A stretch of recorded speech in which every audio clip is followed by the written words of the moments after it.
the new revolution in media. Calling all West Kingston residents, Nationwide at 5 is coming to you live from the lawns of Tivoli Gardens High School on Thursday, February 13 from 6 p.m. to 9 p.m. Come out and hear young people discussing matters of importance. That's right, live on Nationwide at 5, February 13, Thursday, 6 p.m. to 9 p.m. The annual West Kingston Youth Forum at Tivoli Gardens High School with your Member of Parliament, Desmond McKenzie. All this and more, only on Nationwide 90 FM, the new revolution in media. This broadcast is brought to you by West Kingston Constituency Office. Good morning and welcome to the newest addition to the Nationwide News Network family on Hot 102. Good afternoon, I'm Erica Allen. I'm Elizabeth Bennett in Nationwide News at this hour.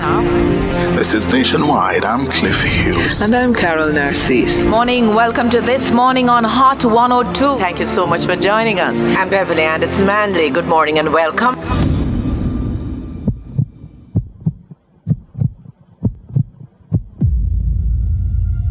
For 20 years, Nationwide 90 FM has been your trusted source for breaking news, delivering critical updates when you needed them most. 3:37 in the afternoon, we interrupt to bring you more from the One Don Klansman gang trial. Another guilty verdict.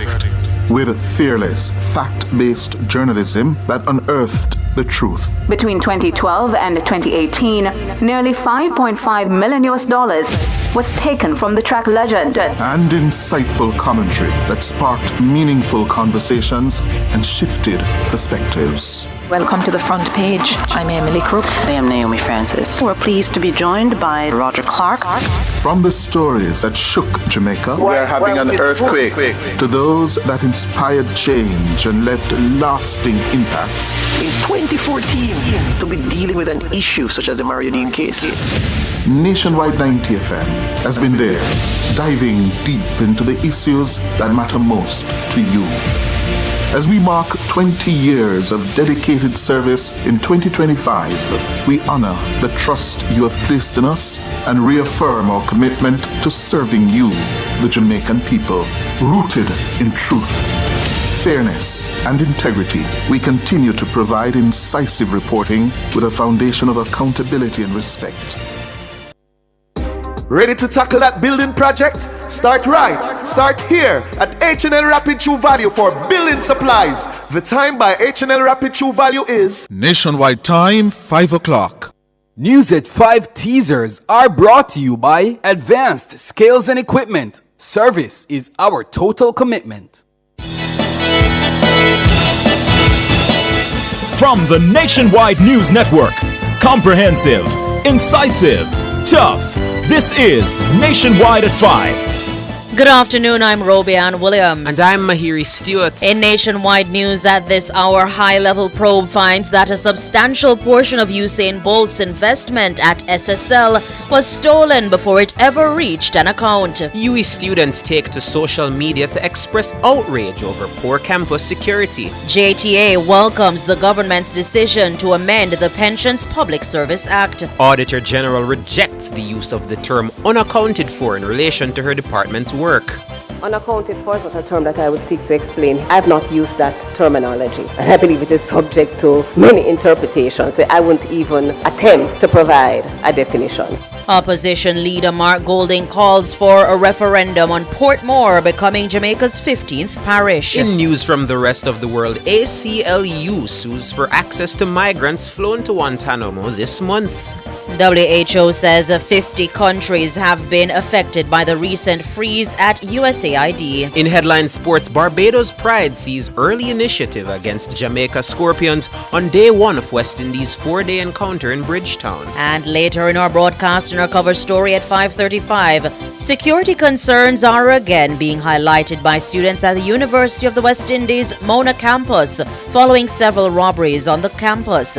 We'll hear from Guild President Perry Cummings Jr. and Campus Registrar Dr. Donovan Stanbury. In Public Opinion at 6:26, we ask, have you ever engaged in a corrupt practice? practice, give us your comments by logging on to our Facebook page, Nationwide News Network, and by tweeting us at Nationwide Radio, and message us on WhatsApp at 876-285-5693. You can also leave your comments on Instagram at Nationwide90FM. In the nation's business at 6:40, the government used its majority in the House of Representatives on Tuesday to pass a bill which intends to turn Portmore into the country's 15th parish.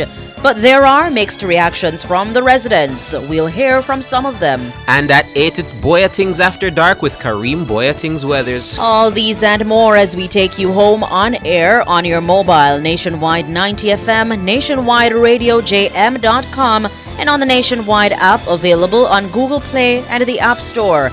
This Wednesday afternoon, Wednesday, February 12, 2025.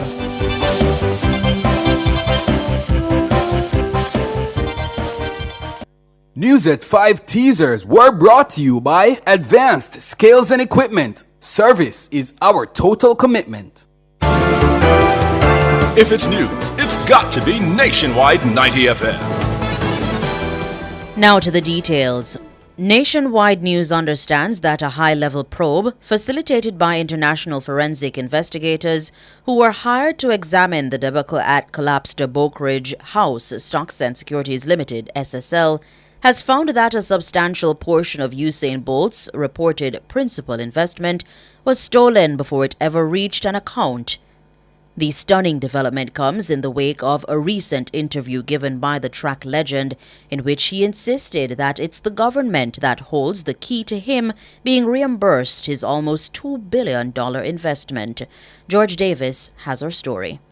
Our sources include a senior official who has worked closely with the investigations. Nationwide News has for months been trying to ascertain how, when, and if one of Jamaica's finest sons will ever reclaim his substantial investment of over $12 million US or approximately $2 billion Jamaican dollars in SSL. We have been told that the picture is grim. Our sources say the investigations, which have been supported by the UK-based forensics auditing firm Kroll Associates, have found that Bolt's management team was sent fake invoices and updates by criminal accused Jeanan Panton. We are told that the fake invoices misled the track legend into believing that all of his intended principal investment was in fact sent to SSL. The fake documents also had the effect of leading Bolt's team to believe that his investment had grown appreciably. We are told that the investigations show that the bulk of the sum Bolt sent to be invested in SSL never reached any account at the brokerage house. The information casts major doubt over whether Bolt will ever recover what he had been calculating was due to him, given the size of his investment and the time which has passed since his money was put in. This comes as the Office of the Director of Public Prosecutions, ODPP, continues to await additional documents from the Financial Investigation Division, FID, before deciding whether criminal charges are to be laid on any other individual arising from the fraud at SSL. The documents are reportedly key to informing the authorities about whether a case can be made out beyond a reasonable doubt against any other individual who was employed to SSL. Jeanan Panton is currently before the court facing multiple fraud charges. Panton had reportedly given a confession statement indicating that she had defrauded multiple accounts over many years. During an interview after the SSL fraud came to light, Bolt revealed that he had fired a member of his team who had responsibility for monitoring his investment at SSL. Earlier this week, Bolt told the popular podcast, The Fix, that he was beyond frustrated with the pace of the investigation into his missing funds. There's been conversations, but nothing has materialized out of the conversation. You feel like them are doing enough to try to solve things? Nah, brother.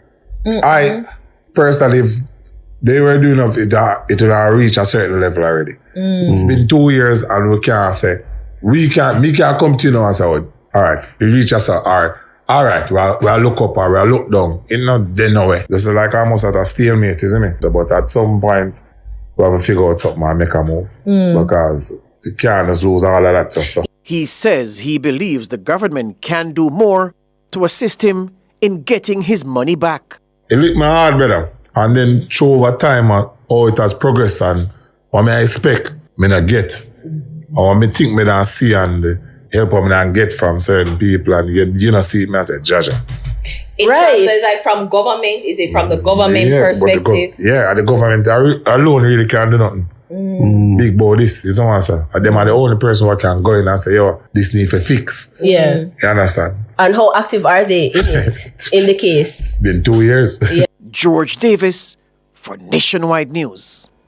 Concerns over campus security at the University of the West Indies, Mona, are mounting as students report a surge in reports of robberies, some occurring in broad daylight. Frustrated and fearful, many have taken to social media to express outrage over incidents where individuals have been held at gunpoint or knife point and targeted at ABMs. As Robian Williams reports, these issues are persistent and ongoing.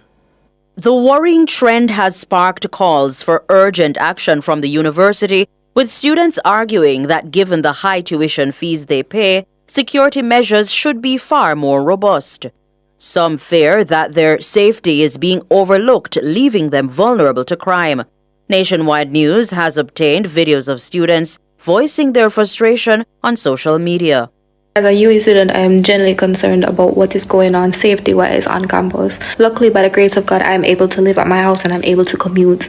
But why are there so many gunpoint robberies? Why are there robberies happening every day at ATMs and there's nothing being said in the media? But UE will email you down if you even owe 1 cent, but nothing is being done about security. The fact that we have 3 or 4 robberies in the past 3 days. There's been suspicious activity. And the robberies were also knife and gunpoint, by the way. I just feel like that's so crazy to be happening on a campus that is supposed to be secure, which is not very secure because people be in and out of here like nothing. And I don't know if it's an issue with administration or them can need to get better security or the security not be. I don't know what it is, but I feel unsafe. Like even at night, I have to get Uber to go certain places that are walking distance on campus because I don't want that.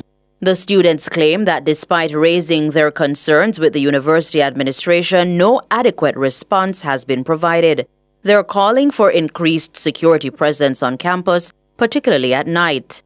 The students also highlight poor lighting as a major safety concern, especially for those with late classes, arguing that inadequate illumination puts them at risk.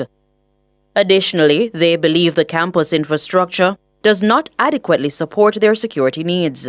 Our news team spoke with a victim who shared that he was robbed during the last semester.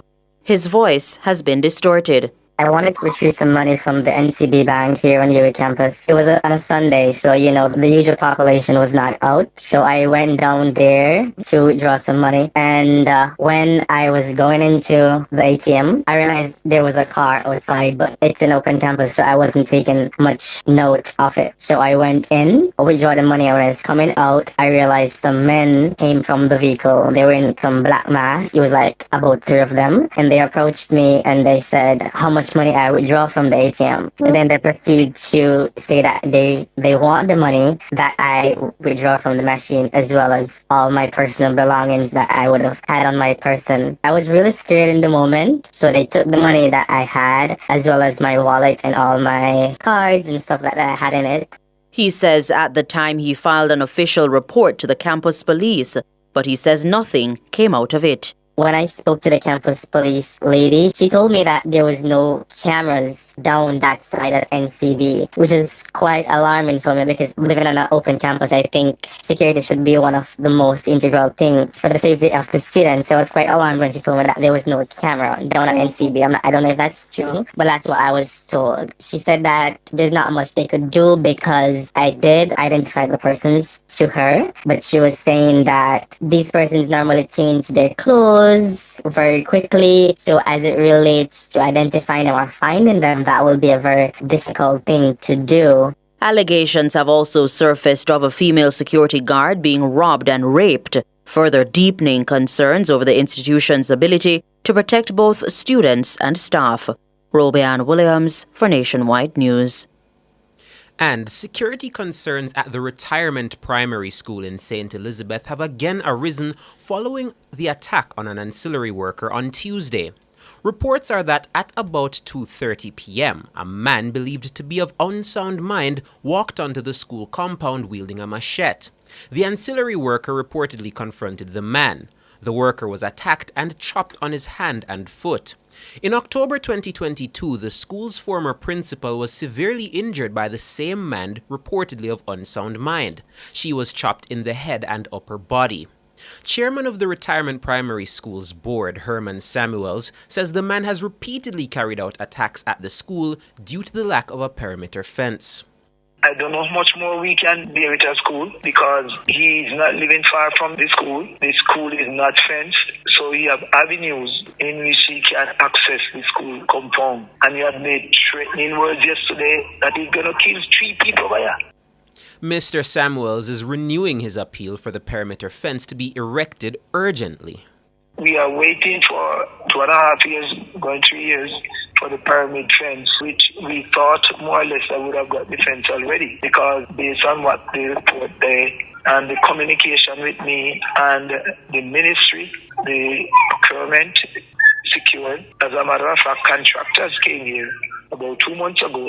They look around where the fence is going to be, and since the contractor left, we haven't heard who are the successful bidder, and the compound is still left open to the massive of the world and to other persons like himself who want to hurt the children and teachers and other staff. Herman Samuels, chairman of the Retirement Primary School Board.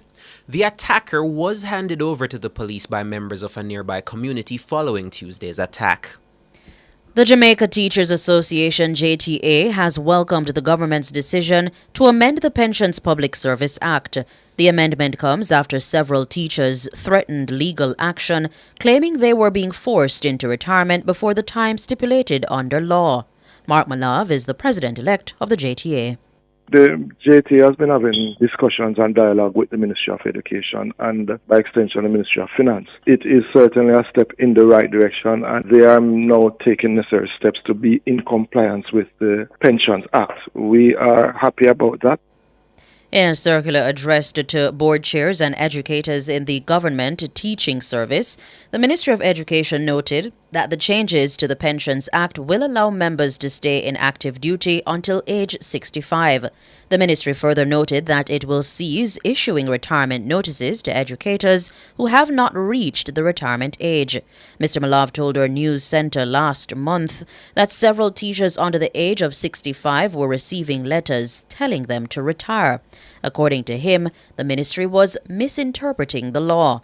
Mr. Malav says the lawsuit is still being considered as there are several other issues that require urgent attention. I can't say it's completely off the table just yet because there are still some outstanding matters that I know we are going to have to treat with, or how the JTA operates. It takes its directive from its members. When we go back to our members and have further discussions, they will instruct us accordingly. We will continue to have discussion and dialogue with the ministry. Mark Malav, president-elect of the JTA. You're listening to Nationwide News at 5. More news after these.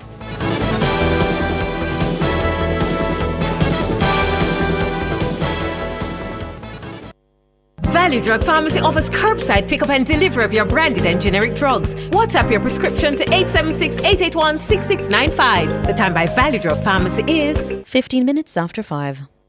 Rentokil Initial offers air purification solutions with triple filtration and unique auto-sensing capabilities that neutralizes malodor and replaces it with clean air. Call Rentokil Initial at 926-4236 for more details. The temperature by Rentokil is... It's 31 degrees Celsius in Kingston, 29 in Montego Bay. Home is closer than you think when you save towards your dream home with the Homeowners Savings Plan, or HOSP, from CIBC Caribbean. With HOSP, you unlock preferential interest rates to earn more interest on your savings and pay less with a discounted mortgage rate. You can even borrow up to an additional US $5,000 or its equivalent to help you with your closing costs. Get home faster when you save the HOSP way with CIBC.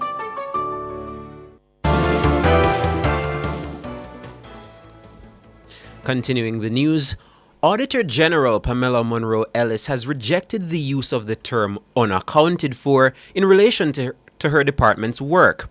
The Auditor General gave her opinion during Tuesday's meeting of the Public Accounts Committee, PAC. It follows a recent controversy involving the Jamaica Accountability Meter Portal, JAMP, and its use of the term unaccounted for in relation to trillions of dollars in outstanding annual appropriation reports. Siobhan Campbell tells us more. The Jamaica Accountability Meter Portal, JAMP, has stressed that despite its attempts to explain the nuance, the phrase unaccounted for was still misinterpreted as suggesting funds were missing. JAMP says as part of efforts to clear up the confusion, it has officially withdrawn the term from its vocabulary in relation to their review of the Auditor General's reports. This follows both local and international press picking up the story to suggest that trillions of dollars had been missing from several government ministries and agencies. Addressing Tuesday's meeting of the Public Accounts Committee, PAC, Auditor General Pamela Monroe Ellis stated that she would never use that term. Through you, Chair, unaudited means that it has not been audited. Unaccounted for is not a term that I would seek to explain here. I've not used that terminology, and I believe it is subject to many interpretations. I wouldn't even attempt to provide a definition here on that. Thanks. However, Member of Parliament for North East St. Catherine, Carencia Morrison, asked for further clarity on the matter, noting that confusion still lingered in the public. Yes, I heard the response, but that response may not satisfy many Jamaicans who are of the view when they hear it. And it's just for her to have given an explanation so we don't have Jamaicans thinking when they hear unaudited, it means that funds are missing. Because as I said before, a lot of that played out in the public space, right? Where ordinary Jamaicans were of the view when they hear about unaudited, they interpreted that means that something has gone wrong in the NDAs and funds were actually missing. So it's just for clarity. That's all. Mrs. Monroe Ellis stated that the term she used in her reports was that of outstanding documents, which inhibits her ability to properly complete her audit. I didn't say unaudited either. I said outstanding. Ministry of Health accounts are outstanding. I never used the term unaccounted, but I used the term, actually the phrase that I will not provide an opinion because the municipal corporations, which are before us, some of them have been unable to account for the money spent. I did not use the term unaccounted for, let me clarify, but in the sense of the financial statements and an audit opinion, I will let you know that when I say that I did not form an opinion because the information was not available, it means that the accounting officer, or the accountable officer rather, was unable to account for the monies under their stewardship. Siobhan Campbell for Nationwide News. World in a Minute is brought to you by ABC Electrical Sales. We make things as easy as ABC. Hose assembly and supply, equipping Jamaica for success. And Charles O'Connor Consulting Network, COCN, driven by international accounting standards, modern technology, and integrity. The World in a Minute. Civil rights attorneys sued the Trump administration on Wednesday to gain access to detained immigrants who they say have been flown to Guantanamo Bay, Cuba. The migrants are being held there without being able to consult lawyers or speak to relatives. The federal lawsuit filed in Washington, D.C. is backed by the American Civil Liberties Union, ACLU. It says this is the first time that the government has detained non-citizens on civil immigration charges at the U.S. Naval Base in Cuba and is holding them incommunicado without access to attorneys, family, or the outside world. The Department of Homeland Security, which is among the agencies sued, says there is a way for detainees to reach lawyers by telephone.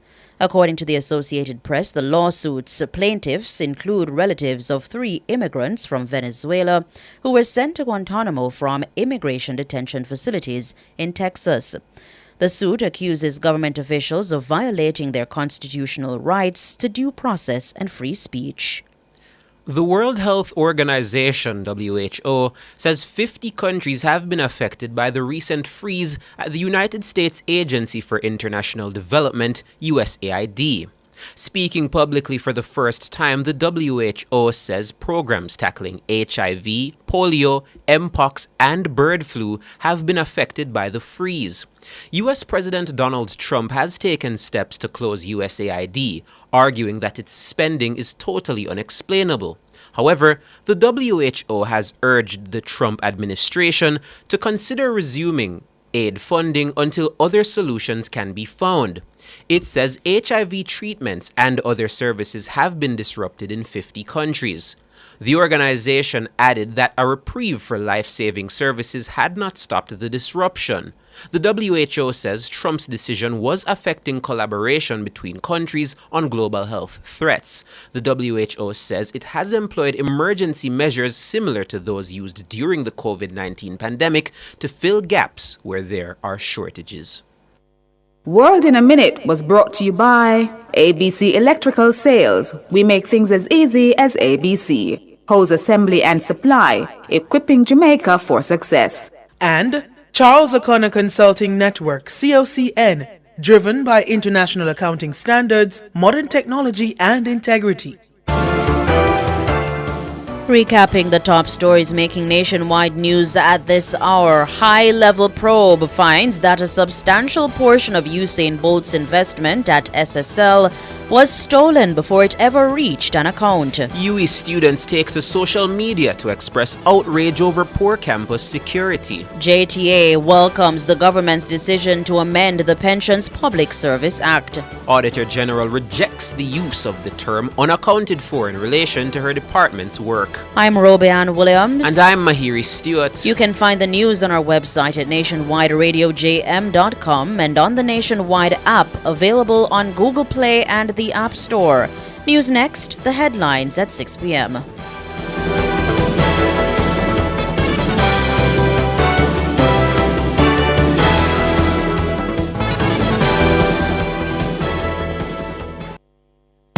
Attention! The NWC's amnesty package is here, overflowing with a bucket full of goodies from January 2 to March 31, 2025. Disconnected for over 6 months, residential customers can get a 50% write-off. Pensioners and past beneficiaries get a full write-off on balances over 2 years. Do you have outstanding debt between 90 days and 2 years due to an underground leak? You may qualify for a 25% concession. Plus, enjoy discounts from 30 to 50% depending on your arrears.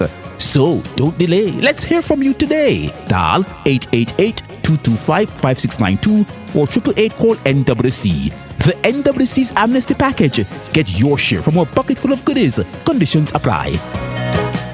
Sports at 5 is brought to you by Total Tools. They almost always have it. Hello, good afternoon, and welcome to Sports here on Nationwide 90 FM. I'm Wayne Walker. Jamaica's under-17 men's football team, they're leading the Cayman Islands by a goal to nil after 22 minutes in their Group D match at the CONCACAF Men's World Cup Qualifying Championships in Guatemala. The young Jamaicans opened their campaign with a 3-1 win over St. Lucia on Monday. However, with only the top team in the group advancing to the FIFA World Cup finals later this year, the Jamaicans are also wary that goal difference could play a massive part.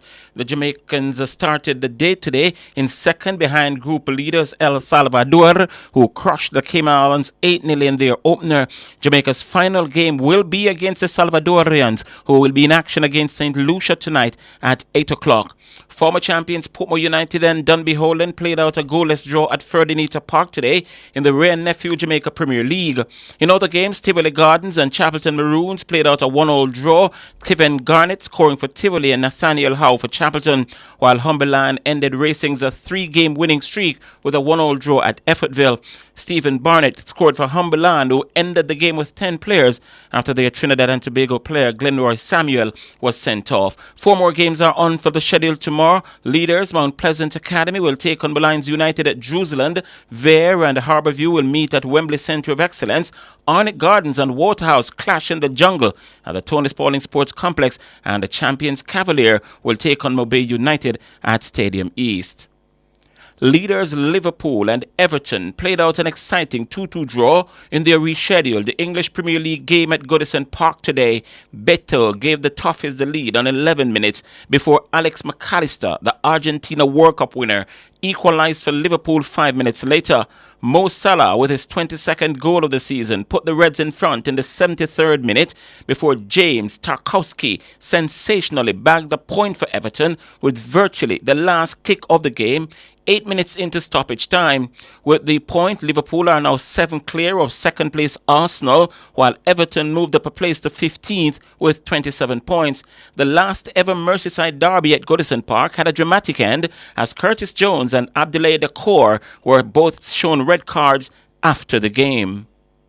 Former champions Bayern Munich, well, they took a major step towards a place in the round of 16 of the European Champions League after going to Scotland and beating Celtic 2-1 in the first leg of their knockout round playoff today. Michael Olise and Harry Kane got Bayern's goals as they head back to Munich for the second leg in 8 days' time. Club Brugge also secured the advantage in their tie against Atalanta, beating them 2-1. Benfica stopped AS Monaco 1-0 and Feyenoord stopped AC Milan by 1-0. Honours were just about even at close on day one of the third round West Indies 4-day encounter between Jamaica Scorpions and the Barbados Pride at Kensington Oval in Bridgetown. At stumps, the Pride were 9 without loss and they were replying to 231 all-out made by the Scorpions.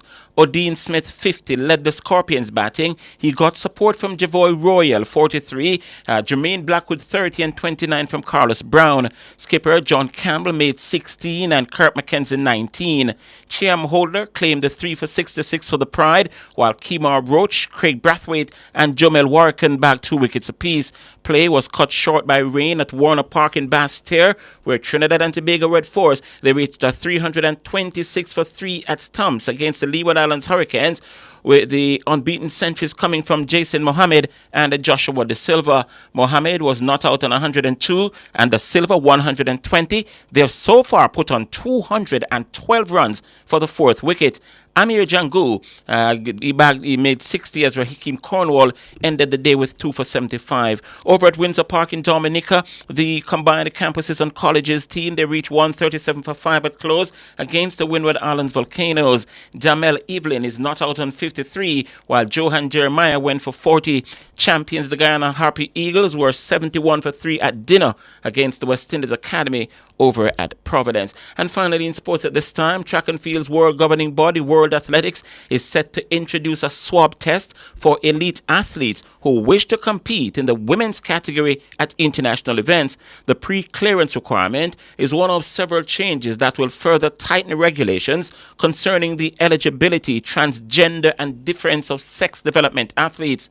In March of 2023, World Athletics, they banned transgender athletes who had gone through male puberty from competing in the female category in international competition. However, following recommendations from the World Athletics Council, External, the governing body, is now set to revisit its eligibility regulations for male to female trans athletes on the basis of fresh evidence, it said, shows there was a significant performance gap before the onset of puberty. The current rules of DSD athletes, meanwhile, require them to reduce their testosterone levels for at least 6 months to compete in any female category at the international event. World Athletics has now proposed the rules for both DSD and transgender athletes, and that they should be the same because new evidence has clarified that testosterone suppression. A World Athletics Council meeting next month is expected to determine when the new regulations could be implemented. World Athletics said the cheek swab test would look for SRY gene, which is almost always on the male Y chromosome and is used as a highly accurate proxy for biological sex. And that will do it for sports. We're going to be back with much more at 6:05.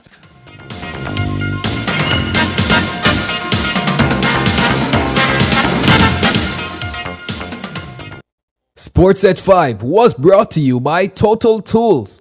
They almost always have it. Since 2016, 156,000 more Jamaicans are working. This is more than any other time in our history. Your government is caring for you. The time brought to you by the Office of the Prime Minister is 5:31. Labor rights, West Kingston Youth Forum live and direct at the Edward Siaga Auditorium, Tivoli Gardens High School, this Thursday, February 13th at 5 p.m. Let's interact on how the JLP breaks down barriers to prepare a solid future that hotspot opportunities for all youths in our nation. That is why I vote JLP. Hear from special guest Senator the Honorable Dana Morris Dixon, the vibrant West Kingston youths and others. West Kingston Youth Forum this Thursday 5 p.m. at the Edward Siaga Auditorium, Tivoli Gardens High School, hosted by champion West Kingston MP, the Honorable Desmond McKenzie. West Kingston youths active and strong. See you there. Imagine opening a bank account without ever leaving your home. Well, at CIBC Caribbean, we've changed the game. Open a new CIBC savings or checking account completely online using your computer or phone, anywhere, anytime. No need to visit the bank, no waiting in line. Just apply, verify, and sign your documents, all online. It's secure, seamless, and 100% digital. Open your new CIBC account by applying online today. More savings, more choices. Get active with Active Home Center. The one-stop shop for everything for your home. We have more savings, more choices, unbelievable prices. Wide selection with the latest style. The kitchen, bathroom, right down to the tile. Buy the hottest items on spot, don't miss out. Best options under one roof, no doubt. More savings, more choices. Visit us in store or online at www.activehomecenter.com. We have more savings, more choices.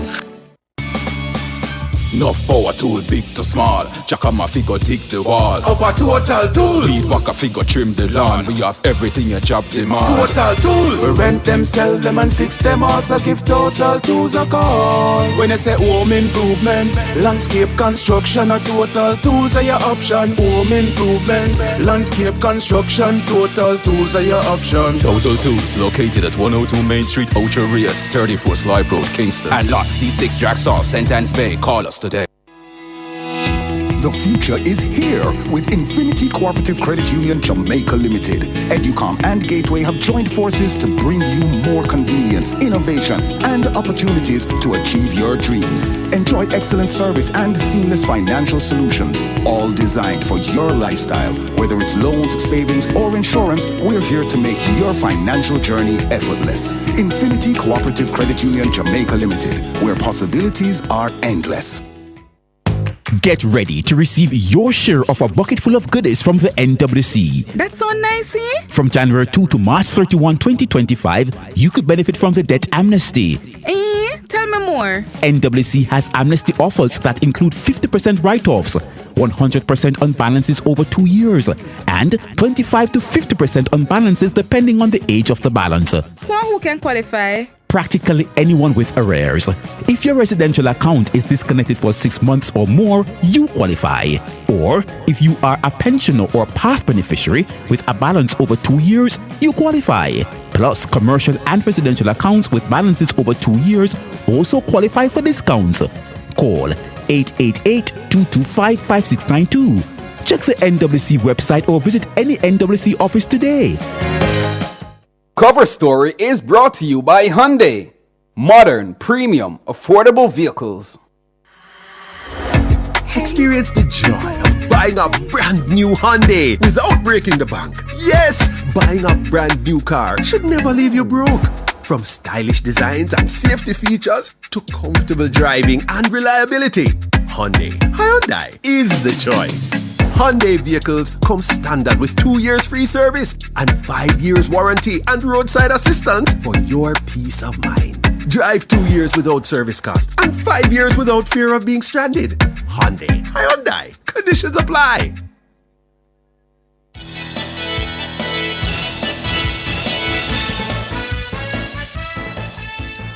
Good afternoon, listeners and viewers. It's 5:36. It is the 12th of February. Welcome to the Cover Story. I'm Siobhan Campbell.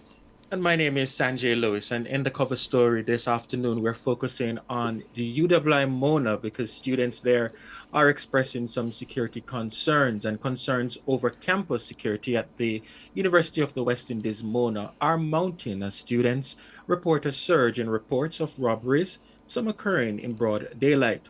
Frustrated and fearful, many have taken to social media to express outrage over incidents where individuals have been held at gunpoint or knife point and targeted at ABMs.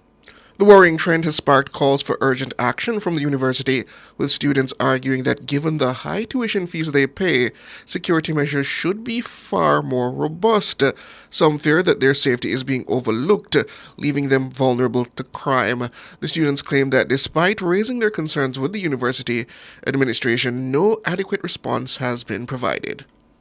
And they're calling for increased security presence on campus, particularly at night. The students also highlight poor lighting as a major security concern, especially for those with late classes, arguing that inadequate illumination puts them at risk. Additionally, they believe the campus infrastructure does not adequately support their security needs. Our news team spoke with a victim who shared that he was robbed during the last semester.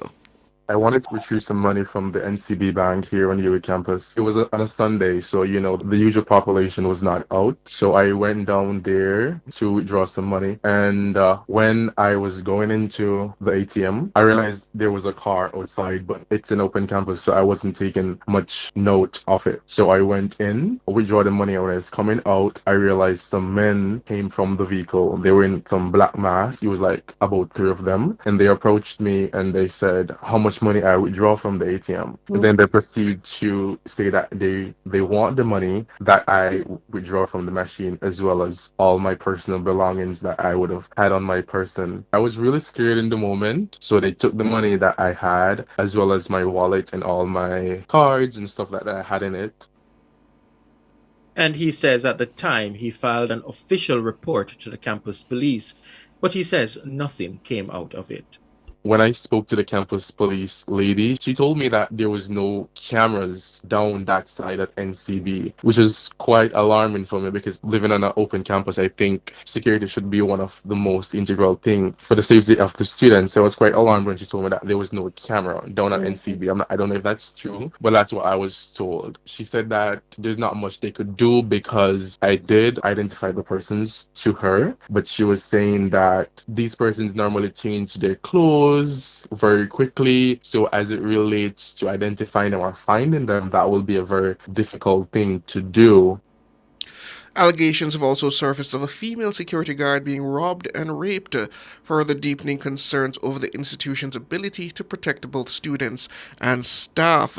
And we're going to be joined to discuss further by the Guild President of the University of the West Indies Mona, Perry Cummings Jr., and the Registrar for the University of the West Indies Mona, Dr. Donovan Stanberry. Good afternoon. Good afternoon, man. Hello, Dr. Stanberry, are you there? Hi, good afternoon. Good afternoon to you, sir. Let's start with you, Perry Cummings. You're the Guild President. I'm sure you would have received some concerns in terms of campus safety.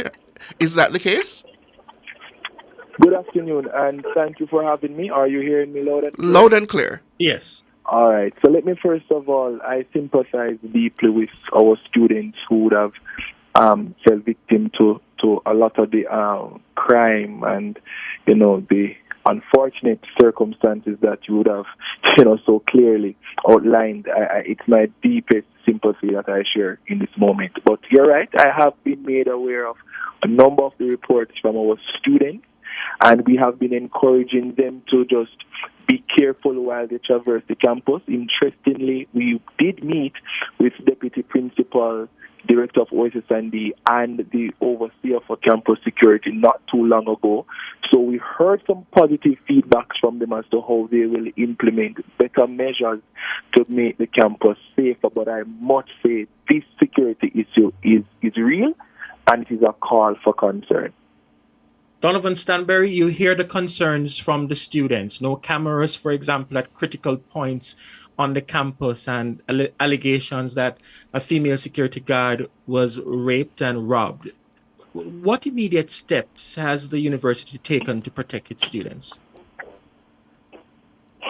Thank you very much. Well, the management of the university... Dr. Stanway, are you on a speaker? Could you put the phone up to you? I'm driving. I can't. Oh, dear. Okay, understood. Okay, so I was saying that the management of the university takes security very seriously. For our students, first and foremost, so are our main stakeholders, but also for our staff. And indeed for any person who comes within the precincts of the university on a daily basis. It is for that reason why we spend substantial amount of money on private security guards. It is for that reason why we have special security posts on campus, the Mona police, which is really a creature of status, really. And it is for that reason why we continuously review our security operation. We do have a standing security committee where our students are represented to continuously review our security arrangement because circumstances change, nothing is static, things are dynamic. And we do those things. Notwithstanding all of that, we have from time to time incidences as referred to by our guild president. Over the last week, towards the end of the week, into the weekend, there were some cases of robbery, etc. Obviously, when those things happen, we have to immediately review the existing deployment of our security resources to put more accent on those areas which we deem vulnerable. I heard what is said about no camera at the ATM. I don't know if that is the case, but if that is the case, then obviously that is something that our security committee will have an active consideration in terms of engaging the banks that operate on the campus to see how together we can ameliorate that particular situation. But is this really the responsibility of the banks and the other offices that are on campus, and not the responsibility of the university itself to ensure that they're protecting those who utilize the campus? Well, put it this way, ideally, we would love to have cameras all over the university. Remember, we're a 650-acre property. Ideally, we'd love to have that and have all the gadgets. However, these things take time to be implemented and they cost money. And as I said to you, outside of this incident, we have a security committee that is charged with strategically looking at our security operation with a view to continuous improvement over time. And one of the contemplation factors is to rely less on human beings, bodies, security guards securing the property, and more on the technology. Because the truth is, we do spend quite a bit of money on security. And perhaps that same money could give us better results if we were employing those kind of devices. So the problem, though, Dr. Stanberry, the problem, and you hear from the students. I haven't finished my point. So the point is that these are things that we have been looking at even before the recent clear-up of robberies on campus. Mm-hmm. Yes, sir. Can we just pick this up after the break? But I just want you to follow up on the point, because we know the challenges of the campus. It's a very large campus. But for years, students have been complaining about the issues. And the feeling on campus is the university is not putting it as priority. But let's take the break and come back and have you respond to that.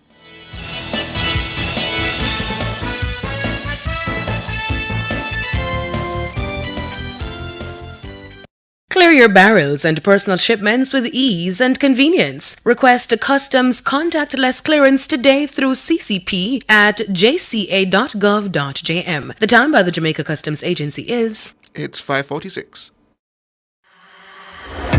Experience the joy of buying a brand new Hyundai without breaking the bank. Yes, buying a brand new car should never leave you broke. From stylish designs and safety features to comfortable driving and reliability, Hyundai is the choice. Hyundai vehicles come standard with 2 years free service and 5 years warranty and roadside assistance for your peace of mind. Drive 2 years without service cost and 5 years without fear of being stranded. Hyundai. Conditions apply. Yes, it's tax time. March 17 is the due date for your income tax returns. Self-employed individuals are required to file their annual returns SO4 and estimated return SO4A with income tax, education tax, NHT and NIS due and payable on one return. Companies are required to file the ITO2, which is the annual return, and the estimated return ITO7. Visit jamaicatax.gov.jm or call 888-TAX-HELP for details. Tax Administration Jamaica, working together to serve you even better. When last you get good bun, you don't know good bun until you have a mother's bakery bun. From you pull open the wrapper and it's soft so till. A so bun for nice. And from when you take the first bite, love it so till. A so bun for nice. Beg your piece. Get your own mother's bakery bun. I will buy one off you. Yes, but I will charge a convenience fee. I will take one. Me too. Mother's bakery buns. A so bun for nice. Try them today.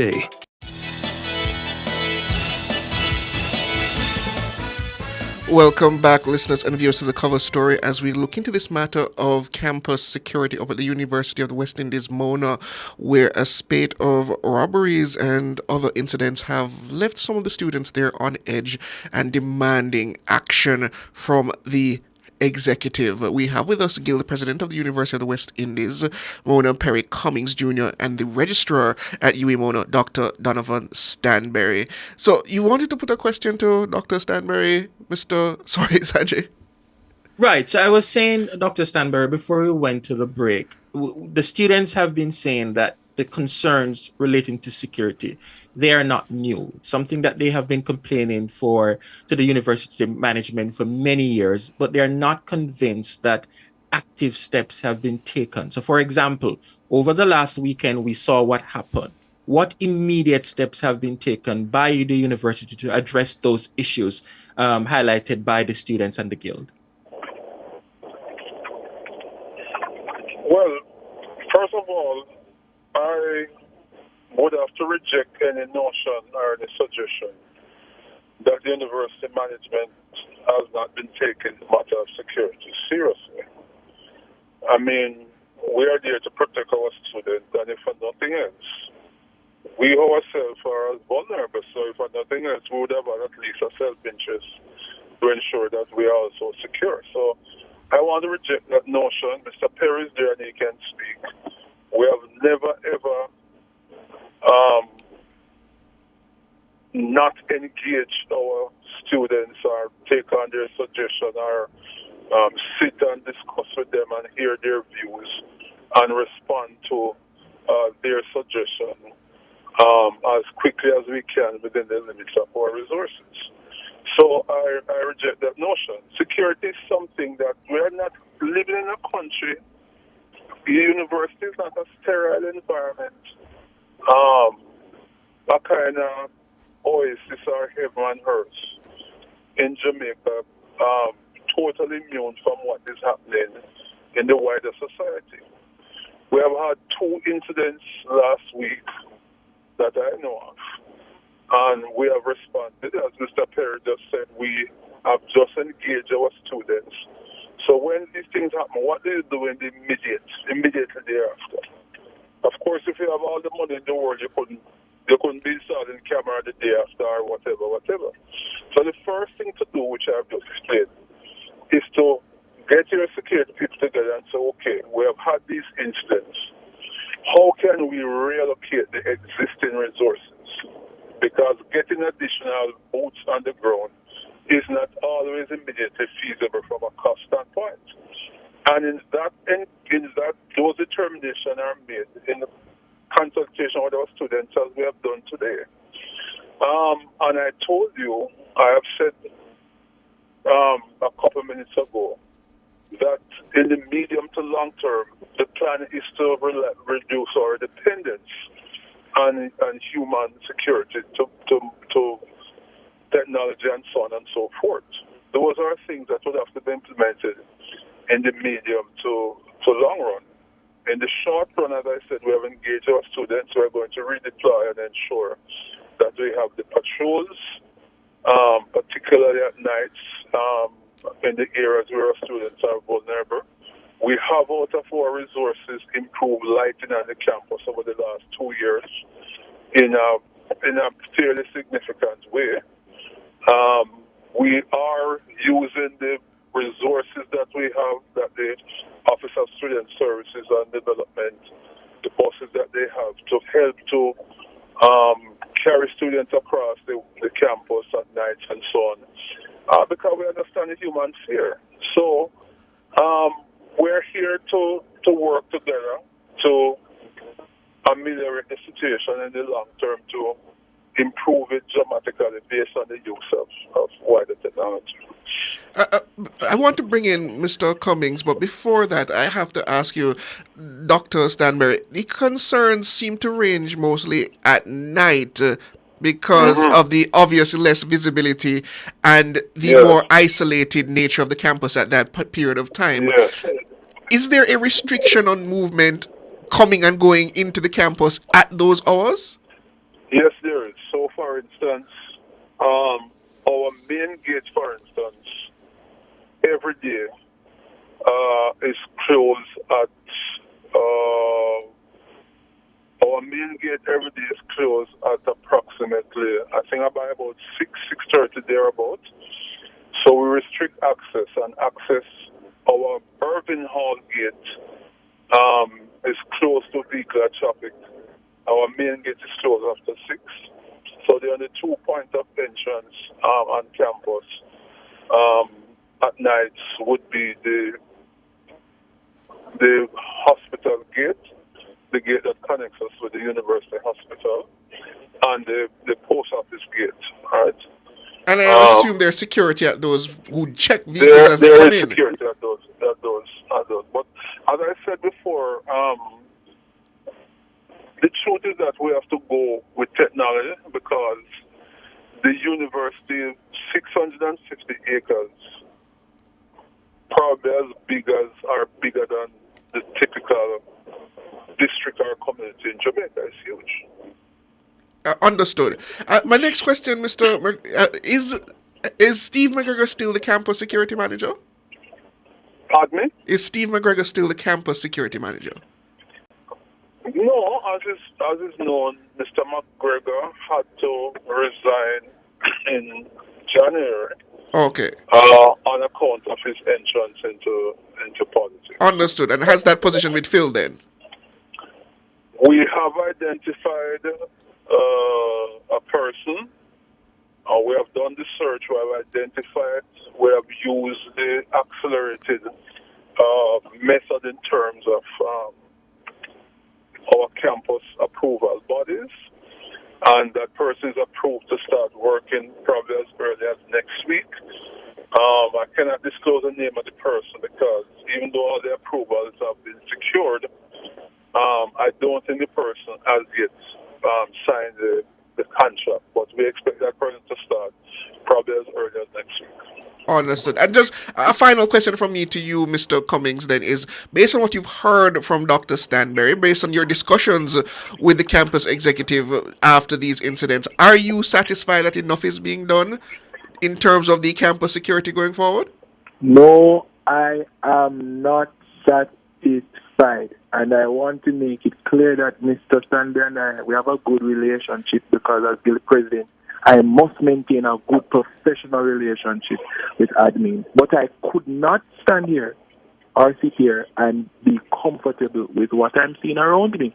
I understand that there have been some minor improvements with lighting, and we understand that. But as one of you would have mentioned, that this issue is not new to the UWI campus, right? Security has always been a major concern. Why isn't there so significant resources put aside a budget put aside to tackle these things and make it priority, right? I spoke to Deputy Principal, I spoke with Dr. Smith, and I said, listen, drop everything else. Have a safer campus at the top of the to-do list. Drop everything else. We cannot have a campus with thousands of students, hundreds living on us, commuters walking in and out, late night classes. Classes go up until 9 p.m. sometimes. You have persons who drive as well. We cannot play with people's lives. And I'm sorry to have to say this here, but I'm hoping this person can forgive me. We need to prioritize the safety of our students. I am not satisfied. And Perry, coming out of that meeting with the deputy principal, was there any guarantees given to the GIL that any changes at all will come into play? And what are some of those changes, if any, that they told you that they would do? Well, you know, we heard that there will be an additional patrol bike, motorcycle. We heard that there will be an additional patrol vehicle as well. We heard that there will be more stricter regulations at the gate and all of these things. Listen, I'm not doubting that these things will happen. All I'm saying is that they need to happen now. It needs to happen now. And I'm going to say this. I believe that these perpetrators, they have studied the pattern of our patrol vehicles. I am of the belief that they have studied this campus and they have studied it well. So I will not say that the U is not doing anything at all. I'll never say that the university administration, they just don't care. I will not say that. But I will say that you have to try and beat these guys, these people. They have studied the space. We need to go back to the drawing board then, man, you admin. Dr. Sandberg, you're here with me. We need to go back to the drawing board. We need to see where the loopholes are, where they lie, and address it again. For too long, UE has been a place where crime and all of these things are running rampant. We produce so much leaders, so many movers and shakers. We shouldn't be a battleground and another soap opera every minute on campus. We need to have students studying in a peaceful environment, and they must feel comfortable to go to their classes. Safety on campus is directly correlated with academic performance. I cannot study and do well if I feel that I'm not safe. Doesn't make any sense. And Dr. Stanberry, before we go, I'm also getting complaints about lighting issues on campus. Is that also a concern from your end, and is it being addressed? Yes, it is being addressed, and as I said before, ideally would have wanted all the infrastructure in place overnight, but Mr. Perry himself just admitted of the improvements that we have made in lighting. Let me just say this. I mean, we don't want to come on radio and argue with our students. We are not adversaries, we are co-workers, we are partners together in this business of education. But I do have to disagree with Mr. Perry's characterization of the state of security at the campus. We have had a few incidents, and I am not discounting those incidents because even one is important because we take safety seriously. But I cannot agree with a picture being painted as if UE is overrun with criminals and thieves and all kind of criminal operative overrunning the place. That is not true. And Mr. Perry, I mean, I understand the fears of the students. We as staff are also concerned.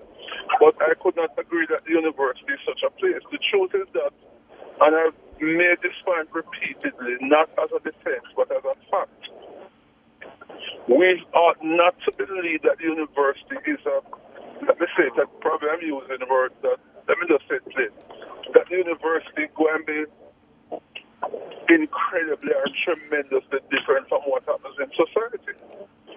We are making the effort. We are spending a lot of money on security. I think we need to review our spend to ensure that we are getting better bang for the buck. We are quite willing and always do engage our students when they are concerned, because no matter how good you think you are, You can always do better, and we don't believe we have all the answers. Our new security director is coming on board by next week or so. Mr. McGregor was on the point of rolling out a new strategic security plan. Unfortunately, he had to leave us. We expect this new man to pick it up, refine it, because everybody going to have their own personal, touch to everything.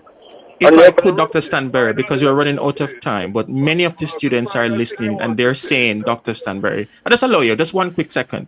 And they're saying most of what you're saying is not true. So, for example, the matter of the gate, for example, the gate that is being closed at 6, a number of students, they're saying they leave sometimes at 10 p.m. and the gate that you mentioned is still open. I don't know of that. Anytime, every time, and every occasion that I've had to work late. Take it from us, Dr. Stanberry. No, hold on, from the students. Put it this way, Mr. Perry. If the gate is not closed when it's supposed to, because that doesn't cost anything, my friend. If that is the case, then we need to know so that we can upgrade the people who are responsible for closing it. But they must have supervisors in place, though, Dr. Stanberry, to police what is happening on campus. It seems like a failure of the security. I am saying, my friend, we are spending a lot of money on security. And if those issues that Mr. Perry said, my experience is that every time I have attempted to go through the front gate, the main gate, after all, it has always been locked, and I have to turn back. If what Perry said, and I have no reason to doubt him, because we're not here to discredit anybody, then we will extract the accountability from our security providers. We have to leave it there. Thank you as always, the Registrar of the University of the West Indies, Mona, Dr. Donovan Stanberry, and Guild President Perry Cummins Jr. Thank you for your time this afternoon. Thank you, man. That's all we have for Cover Story. The headlines are next.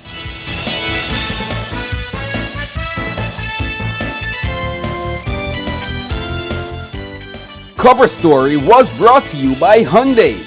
Modern, premium, affordable vehicles.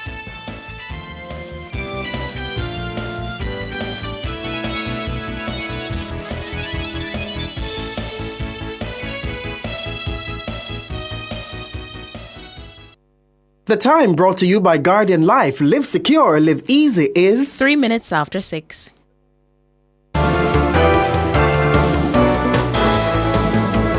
Nationwide headlines at 6.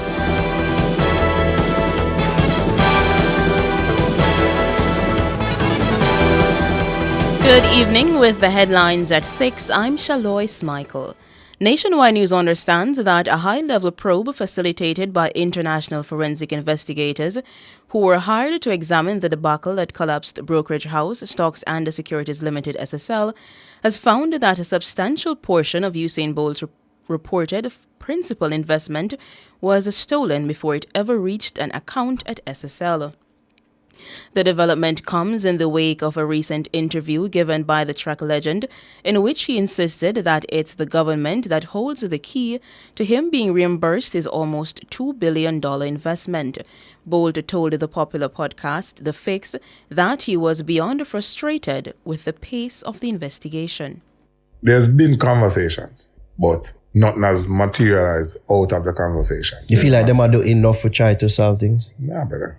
I personally, if they were doing enough, it would have reached a certain level already. It's been 2 years and we can't say, me can't come to you now and say, all right, it reached us, all right, we'll look up or we'll look down. It's not there no way. This is like almost at a stalemate, isn't it? But at some point, we have to figure out something and make a move. Because you can't just lose all of that stuff. Our sources say the investigations have found that Bolt's management team was sent fake invoices and updates by criminal accused Jean Panton. We're told that the fake invoices misled the track legend into believing that all his intended principal investment was in fact sent to SSL. Bolt told the Fix that he believes the government can do more to assist him in getting his money back. It looked my hard, brother. And then show over time how it has progressed and what I expect me not get. Or what I think me don't see and the help me not get from certain people and you not see it, me I say, Jaja.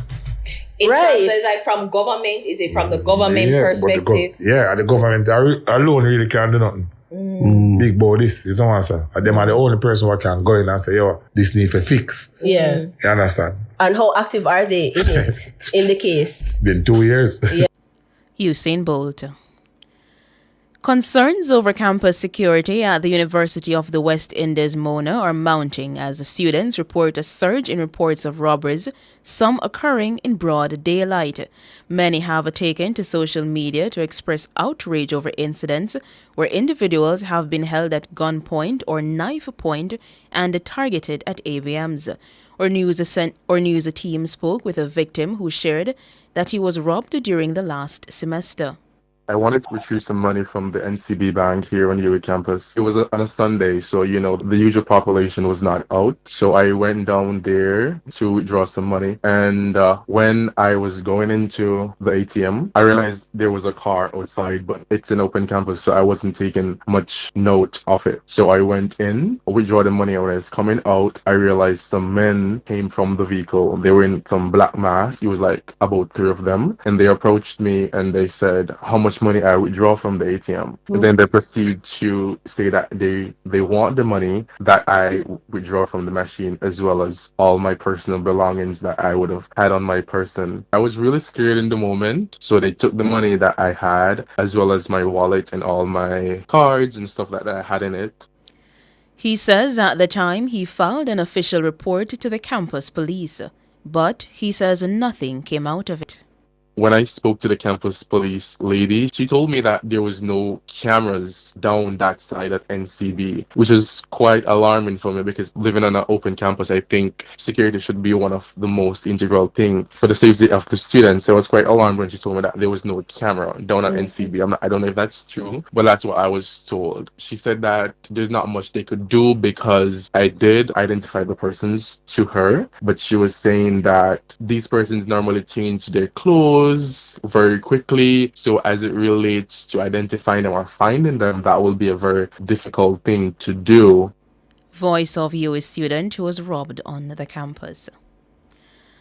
The Jamaica Teachers Association, JTA, has welcomed the government's decision to amend the Pensions Public Service Act. The amendment comes after several teachers threatened legal action, claiming they were being forced into retirement before the time stipulated under law. Mark Malava is the president-elect of the JTA. The JTA has been having discussions and dialogue with the Ministry of Education and, by extension, the Ministry of Finance. It is certainly a step in the right direction, and they are now taking necessary steps to be in compliance with the Pensions Act. We are happy about that. The Ministry of Education noted that the changes to the Pensions Act will allow members to stay in active duty until age 65. The ministry further noted that it will cease issuing retirement notices to educators who have not reached the retirement age. Mr. Malava says the lawsuit is still being considered as there are several other issues that require urgent attention. I can't say it's completely off the table just yet because there are still some outstanding matters that I know we are going to have to treat with, or how the JTA operates. It takes its directive from its members. When we go back to our members and have further discussions, they will instruct us accordingly. We will continue to have discussion and dialogue with the ministry. Mark Malava, president-elect of the JTA. Close to 2,500 persons have met the qualifications for some of the over 600 job vacancies within the health and wellness sector. That's according to Portfolio Minister Dr. Christopher Tufton. I'm pleased to advise that some 2,480 of those who attended the fair met the qualification requirements for some, not all, of the 600 or so jobs that were advertised or positions that were advertised, and therefore qualified for second and third level interviews. Clearly, 3,000 people over 2 days would not allow for type of extensive interviewing that would be required. So the first round was more screening, filling out some basic information, and then streamlining whether to the region, to the institution, or otherwise. And that was done with some 2,400 having a follow-up. In January, the ministry staged a 2-day career expo and employment fair at the UWI Mona in a bid to fill the vacancies. Close to 10,000 Jamaicans participated in the event, with nearly 7,000 being students. Following the expo, 2,907 persons were screened for the positions. The minister, in an update to Parliament on Tuesday, noted that the majority of those who applied were from the Southeast Regional Health Authority. The Southeast Regional Health Authority, SARA, received the highest percentage of applications, counting for some 37.7% of total, while the Ministry of Health and Wellness Head Office accounted for some 29.7% of applications, indicating significant interest in administrative and policy-related roles. The National Council on Drug Abuse received some 24.7% of applications. The Western Regional Health Authority, Northeast Regional Health Authority, and Southern Regional Health Authorities had much smaller shares with 2.1, 1.3 and 2.3% representation respectively. And the University of the West Indies accounted for 2.3% of applications. Dr. Christopher Tufton, Health and Wellness Minister. Those were the headlines at 6. I'm Shaloy Smichael. Sports is next.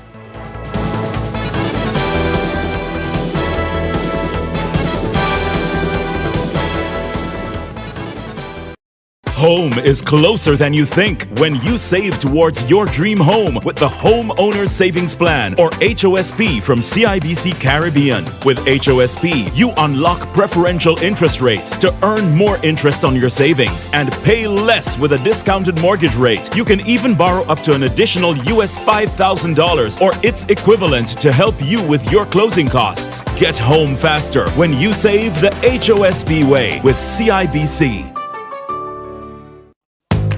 If you owe the NWC for more than 2 years, your aged debt may qualify for a 30%, 35%, 40%, or even up to 50% discounts, depending on its age and other special circumstances.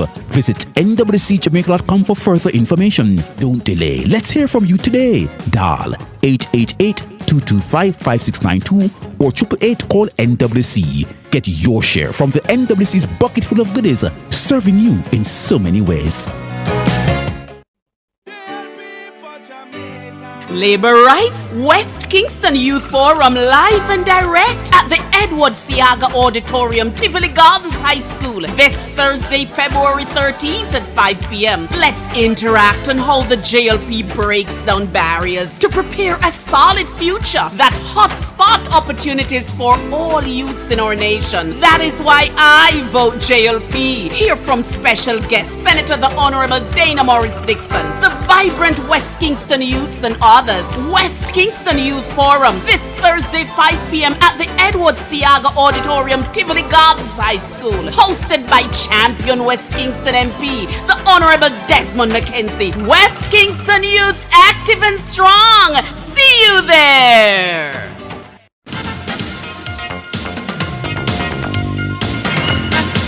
Hello, good evening, and welcome to sports here on Nationwide 90 FM. I'm Wayne Walker. Jamaica's under-17 men's football team, they're leading Cayman Islands by 5-0 at half-time in their Group D match at the CONCACAF Men's Under-17 World Cup qualifiers in Guatemala. The Jamaicans started the day second in Group D behind El Salvador, who crushed the Cayman Islands by 8-0 in their opener. Only the group winner will go to the World Cup, and El Salvador will take on St. Lucia tonight at 8 o'clock, so it could very, very well come down to goal difference, or Jamaica may have to win the last game if they are to go to the World Cup. But let's see how it ends tonight, yeah? Former champions Portmore United and Dunby Holden played out a goalless draw at Ferdinand Park today. In the Ray and Nephew Jamaica Premier League, in other games, Tivoli Gardens and Chapelton Maroons played out a 1-1 draw. Janoy Williams scored for Tivoli and Nathaniel Howe for Chapelton. Humberline ended Racing's 3-game winning streak with a 1-1 draw at Effortville. Stephen Barnett scored for Humberline, who ended the game with 10 players after Glenroy Samuel, their Trinidad and Tobago player, was sent off. DeAndre Johnson scored for Racing. 4 more games are on the schedule for tomorrow. Leaders Mount Pleasant Academy will take on Malines United at Jerusalem. Vere United and Harbourview meet at Wembley Centre of Excellence. Arnett and Waterhouse meet at Tony Spalding Sports Complex. And the Champions Cavalier will take on Mobay at Stadium East. Leaders Liverpool and Everton played out an exciting 2-2 draw in their rescheduled English Premier League encounter at Goodison Park today. Beto gave the Toffees the lead on 11 minutes before Alex McAllister equalised for Liverpool 5 minutes later. Mo Salah, with his 22nd goal of the season, put the Reds in front in the 73rd minute before James Tarkowski sensationally bagged a point for Everton with virtually the last kick of the game 8 minutes into stoppage time. And with the point Liverpool, they are now 7 clear of second place Arsenal, while Everton moved a place up to 15th with 27 points. The last ever Merseyside derby to be played at Goodison Park had a dramatic end as Curtis Jones and Abdoulaye Doucouré were both shown red cards after the game. Former champions Bayern Munich, they took a major step towards a place in the round of 16 at the European Champions League after going to Scotland and beating Celtic 2-1 in their first leg of the third knockout round playoff today. Michael Olise and Harry Kane got Bayern's goals. They now head back to Munich for the second leg in 8 days' time. Club Brugge also secured the advantage in their tie against Atalanta. They won by 2-1. Benfica beat AS Monaco 1-0, and Feyenoord turned back AC Milan by 1-0. Honours were just about even at close on day 1 of the third round West Indies 4-day encounter between Jamaica Scorpions and the Barbados Pride at Kensington Oval in Bridgetown. At Stumps, the Pride were 9 without loss. They were replying to 231 all-out made by the Scorpions. Odin Smith, 50, led the scoring for the Scorpions. He got support from Javoy Royal, 43. Jermaine Blackwood, 30. 29 came from Carlos Brown. Captain John Campbell, 16, and Kurt McKenzie, 19, were the other scorers as well. Chiam Holder claimed the 3 for 66 for the Pride, while Kemar Roach, Craig Brathwaite, and Jomel Warken bagged the 2 wickets apiece. Play was cut short by rain over at Warner Park in Basseterre, where Trinidad and Tobago Red Force reached 326 for 3 against the Leeward Islands Hurricanes at the stoppage, with unbeaten centuries coming from Jason Mohammed and Joshua De Silva. Mohammed was not out 102 and De Silva 120. They've so far put on 212 for the 4th wicket. Amir Jangu weighed in with 60 as Rakeem Cornwall ended the day with a 2 for 75. Over at Windsor Park in Dominica, the combined campuses and colleges, there were 137 for 5 at close against the Windward Islands Volcanoes. That game was also affected by rain. In fact, the start was delayed. Damiel Evelyn is not out 53. Johan Jeremiah, he went for 40. And the champions, Guyana Harper Eagles, they were 71 for 3 at dinner against the West Indies Academy over at Providence. England's miserable tour of India ended today with another heavy defeat. They slumped to a 3-0 one-day international series loss. They were bowled out for 214 in 34 overs and 2 balls, and they suffered a 142-run defeat. The game was in Ahmedabad. Tom Barton, who was officially replaced the injured Jacob Bethnal in England's Champions Trophy squad, played nicely for 38, but there were poor shots from a number of batters, including Phil Salt and Ben Duckett. India were bowled out for 356 of the final ball of the innings, with Shubman Gill making 112 from 102 balls and Shreyas R adding 78. Virat Kohli, the great, he went for 42. Leg spinner Adil Rashid was superb in claiming 4 for 64. His best figures in an ODI against India. Mark Wood back 2 for 45. And Australia's difficult build-up to the Champions Trophy was further hit by a 49-run defeat to Sri Lanka in Colombo today.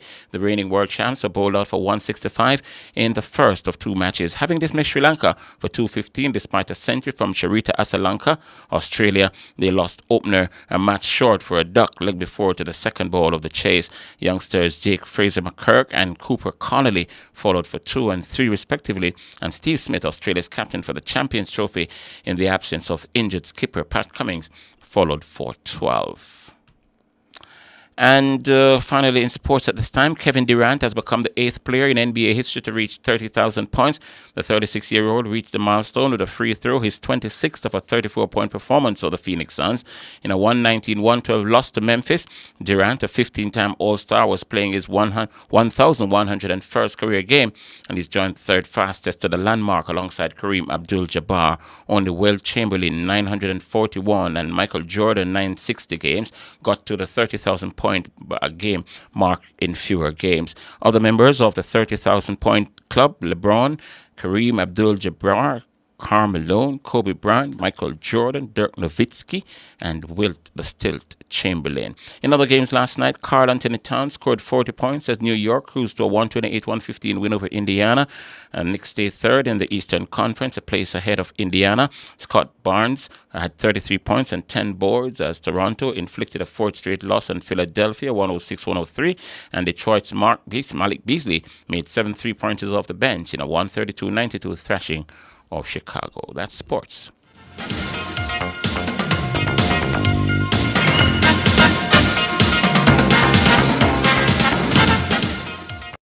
For all your scales and food processing equipment, call Advanced Scales and Equipment Limited at 876-968-9612-5. The time by Advanced Scales and Equipment Limited is 6:21. Visit Marshall's Pharmacy, Greater Portmore, for all your prescription needs, gifts, personal care, household, and stationery items. The temperature by Marshall's Pharmacy, Greater Portmore is 28 degrees Celsius here in the nation's capital, Kingston. It's 27 in the western city, Montego Bay. Yeah, here? If you're tired of a cluttered office space, then you need to call Corporate Interiors International.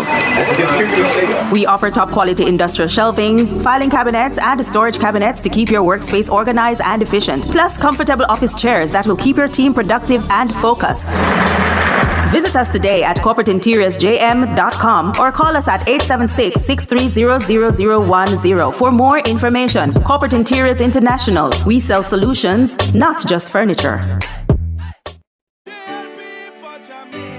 Labor Rights, West Kingston Youth Forum live and direct at the Edward Seaga Auditorium, Tivoli Gardens High School, this Thursday, February 13th at 5 p.m. Let's interact on how the JLP breaks down barriers to prepare a solid future that hotspot opportunities for all youths in our nation. That is why I vote JLP. Hear from special guest Senator the Honorable Dana Morris Dixon, the vibrant West Kingston youths and others. West Kingston Youth Forum this Thursday 5 p.m. at the Edward Seaga Auditorium, Tivoli Gardens High School, hosted by champion West Kingston MP, the Honorable Desmond McKenzie. West Kingston Youths active and strong. See you there.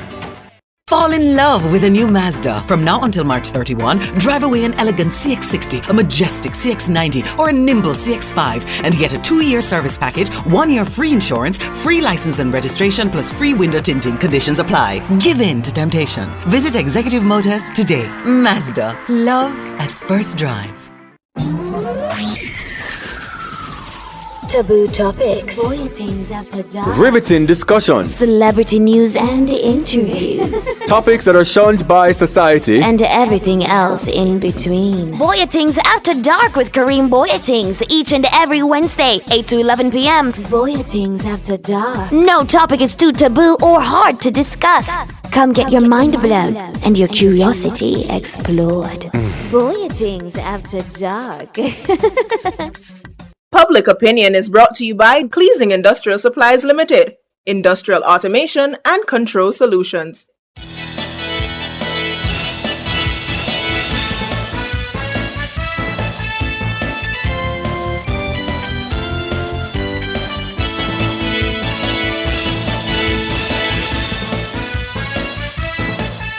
Good evening, and welcome to Public Opinion. It's midweek, a Wednesday. Yeah, looking forward to the Friday, I can tell you that. Thank you so much for tuning in Public Opinion this evening. A special good evening to our friends on our YouTube platform. Thank you for tuning in. Also, we want to hear from you, so we ask you to weigh in live in the comment section on today's Public Opinion. And it's quite an interesting question we have here, and I'll give you some information as to why we're asking this question. So, the Jamaican public sector in 2024 was no more or no less corrupt than it was in 2023.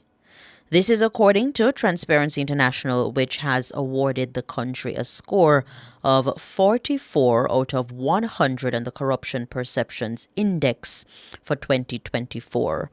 The score was the same as the year prior. Now, the latest figures were released early on Tuesday.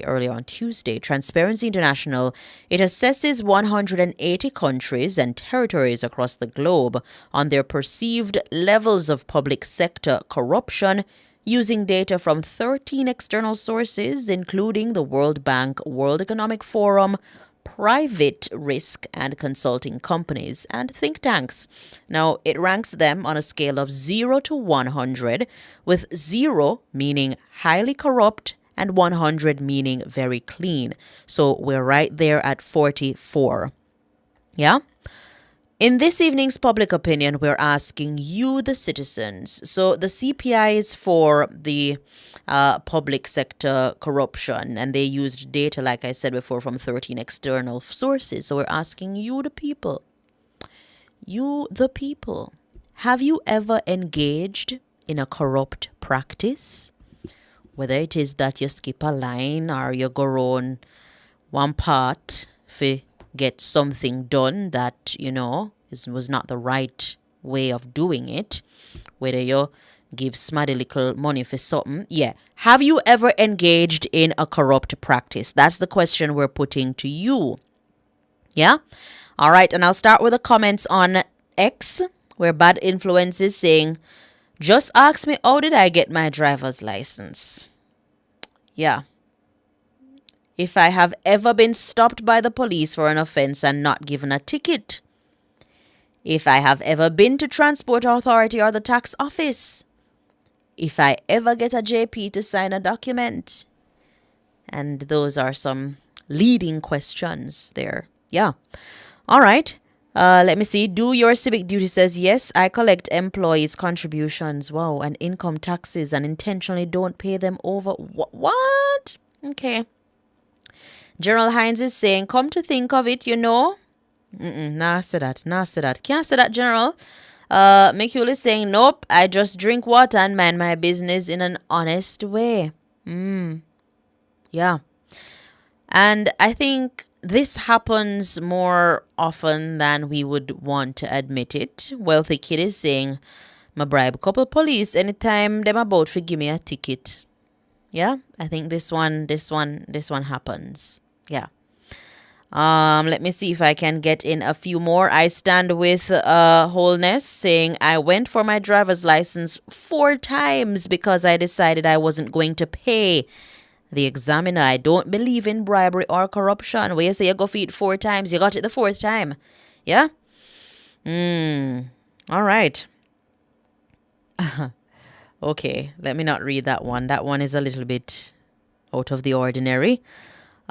Junior on, let me see. I don't know who would answer this question, honestly, because, have you ever engaged in a corrupt practice? That's the question we're asking. Junior on Instagram is saying, every time when you go to tax office and you see the long line and you see the friends of the tax office workers walk in front of the queue and get assisted before a decent law-abiding citizen of Jamaica. So give the security guard a lunch money. Okay. Wow. I went to KFC today and I saw somebody that I knew. This is me, I saw somebody that I knew at the front of the line and there was a long line. I'm in about a giant line and I just go to my friend at the front of the line. Would I consider that a corrupt practice? I think that corrupt, guys. Books are shaking head say yes. Me not feel like that. Feel like that. They're on the lower side, the lower spectrum. Me feel, yeah, okay. Wayne Tipsy Campbell is saying, never. People from my former community asked me to enter politics to run as councillor. When I asked what is their reason for suggesting this to me, they said I could ensure that they get government contracts. My response to them was no, because I do not believe in nepotism. Yeah? Chris Duncan says Jamaica is a place where hustling is everyday life. Hustle the money. Yeah? Josh says, I plead the 5th. And I can understand that. Team Odyssey is saying it all depends on what you call corruption. Yeah, like me not believe if me skip the little KFC line. Me not feel like that a corruption still, Like me know somebody where they're at the front of the line. Ask the person for buy me my lunch. Me not think that a corruption. Okay. Let me see. Rose Petals is asking us to define corrupt. Yeah? Official Ryan Sterling says, yes, my teeth out dumpling and chicken out of my mother pot. Hey, when you have teeth out things out of the pot and then the pot cover, you hear the pot cover drop, and everybody hear it in the house. Divine is saying, yes, just this morning, my teeth a ginger biscuit out of my son's snacks. Well, if I somebody case, me guilty. Books and take 2 miles out and not a lunch pad today. If that's the case, me guilty because a pure Oreo me carry come and work. Oreo and all them juice there. All right, let's see. On our Facebook platform, let me go on over to our Facebook. We're Audley Philip. I'm seeing Audley Philip commenting here, and he's saying that corruption is a form of dishonesty or a criminal offense that is undertaken by a person or an organization that is entrusted in a position of authority to acquire illicit benefits or abuse. Yeah? Knowingly paying a JP for notarizing a document, buying driver's license, paying customs officials for shortcuts. And he says he could go on and on. He says corruption is ingrained in our culture. We use it as shortcuts every day. And even try to bribe the police. Yeah? D. Anthony says, look in the mirror. Okay. Philip Jackson says, he that is without sin, let them cast the first stone. And that me say too. But corrupt things at time is force. But corrupt things at time is forced up on you by those who have the keys to your need, who put the love of money over service and decency. Becca says, no way, I'm afraid to go to Block D, Cell 1. That's the new name. Okay. Let me see if I can get Robert Ranger says, beg you ablino, or right or left. Enough time we do it. And I think we all know what right or left mean. Yeah. Let me see if I can get in some more. Robert Ranger says, enough time. Of course, I'm a Jamaican. Wow. Yeah. Shins for Life Law says almost everything you do in Jamaica you have to pay backdoor to get through, more so at government entities.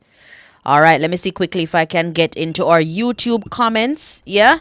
Have you engaged in any corrupt practices? Let's see. Oh, no, honest. Let me see. Let me see what's going on. Isa Mario says, yes, usually pay off the NWC contractors to stop them from disconnecting the water, but had to pay the bill same way.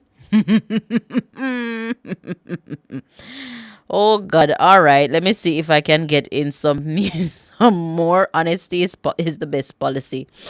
Let me see. Oriel says, that's the problem with us. Sometimes we think by doing small little thing and we don't consider it a crime, but it's actually a crime. He says, see, that's how people look at crime, because you said it's a small one because you asked a friend to buy a KFC. Like that's not a crime. That's not a crime though. That's not a crime, Oriel. I don't see that in the law books, but yeah, we move. Verly Green say, yes, Robbie, I never wait your turn. Oh my. Wallace is also agreeing, says, yes, that's even worse because everybody in the line hungry. Jacqueline Thomas, thank you so much for picking up for me. Jacqueline said, no, that's not. That's not. Oh boy. Brick Road says, let me see if me I go ignore. No man. All right. Brick Road says, every day make drivers give police lunch money and every day male drivers give police money and female drivers give them their numbers. Wow, what an allegation there. Yeah. Eddie Pedro says, I have a confession. I can't keep it no longer. Me do couple Joseph Binder move back in the day still. What? What? Marcus the Best says, this one counts, Robbie, and I gave a government employee money to hook me up with her co-worker. Ah, boy, that's just between us, though. G's and P, Mama read it out. Sorry, Marcus, me never know say between me and you. Now the whole world know. Think Tank saying that there is nothing wrong with giving a contribution. Yeah? Wow. Nah, do the left or right something there, no? Me? Nah, do the left or right something there. But don't come at me, guys. Don't come at me. To each his own. Let me see. What about the speeding tickets? Oh, that sound. Or the seatbelt tickets? Huh? Student for Life says everything for my motor vehicle from license to fitness, and when me go custom, is not corruption, it's purely efficiency. Wow.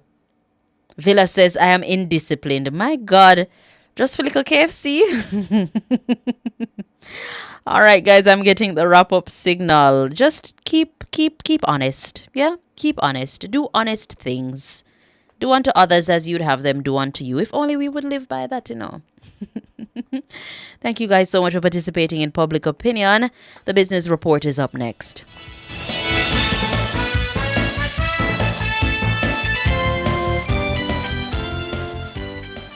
Public Opinion was brought to you by Cleasing Industrial Supplies Limited, industrial automation and control solutions. Drive the most exciting new vehicles in Jamaica. Schedule your 2024 Ford Ranger pickup or Ford Everest 7-seater SUV test drive now. Call or visit KIG today. The time by KIG is 6:35. Annual eye examinations not only assess your vision but may be life-saving. Eye tests may detect serious health issues that go beyond your vision. Call IQ Optical to schedule your comprehensive eye test today. The temperature by IQ Optical is 28 degrees Celsius in Kingston, 27 out west in Montego Bay.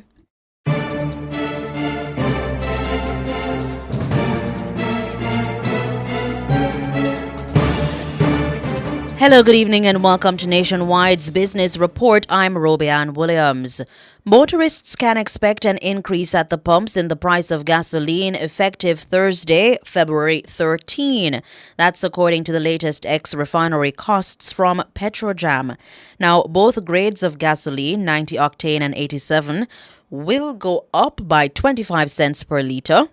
Automotive diesel fuel will see an increase of 71 cents, and ultra-low sulfur diesel will also go up by 71 cents. Kerosene is down by 73 cents. Meanwhile, propane liquid petroleum will go up by 25 cents. So too will butane liquid petroleum. That should go down. It will go down by 25 cents. Further afield, U.S. inflation increased by more than expected last month. A higher egg and energy price helped to push up the cost of living for Americans. Inflation rose to 3% in January, its highest rate for 6 months, and above 2.9%, the 2.9% expected by economists. The rise comes a week after the U.S. Central Bank decided to hold interest rates, saying there was significant uncertainty about where the economy might be headed. And in our currency markets, at the close of trading today, it cost 158 Jamaican dollars and 32 cents to buy $1 US, 196 Jamaican dollars and 69 cents to buy £1 British pound, and 111 Jamaican dollars and 40 cents to buy the Canadian dollar. Well, that's the Business Report. I'm Robianne Williams. Good evening.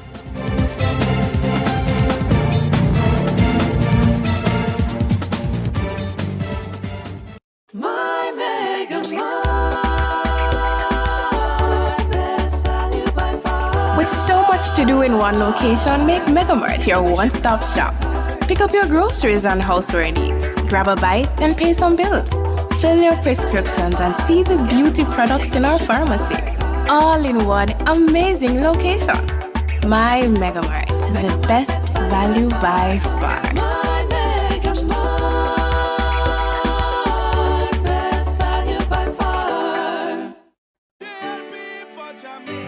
Labor Rights, West Kingston Youth Forum live and direct at the Edward Seaga Auditorium, Tivoli Gardens High School, this Thursday, February 13th at 5 p.m. Let's interact on how the JLP breaks down barriers to prepare a solid future that hotspot opportunities for all youths in our nation. That is why I vote JLP. Hear from special guest Senator the Honorable Dana Morris Dixon, the vibrant West Kingston youths and others.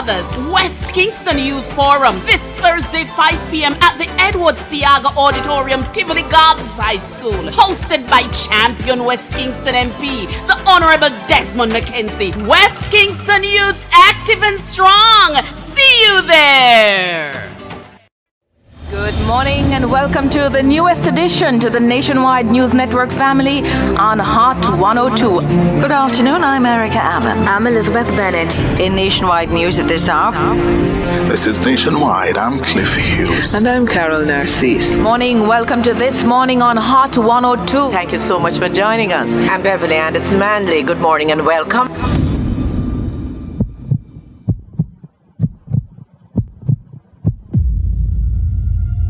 For 20 years, Nationwide 90 FM has been your trusted source for breaking news, delivering critical updates when you needed them most. 3:37 in the afternoon, we interrupt to bring you more from the Wandon Klansman gang trial. Another guilty verdict. With fearless, fact-based journalism that unearthed the truth. Between 2012 and 2018, nearly $5.5 million was taken from the track legend. And insightful commentary that sparked meaningful conversations and shifted perspectives. Welcome to the front page. I'm Emily Crooks. I am Naomi Francis. We're pleased to be joined by Roger Clark.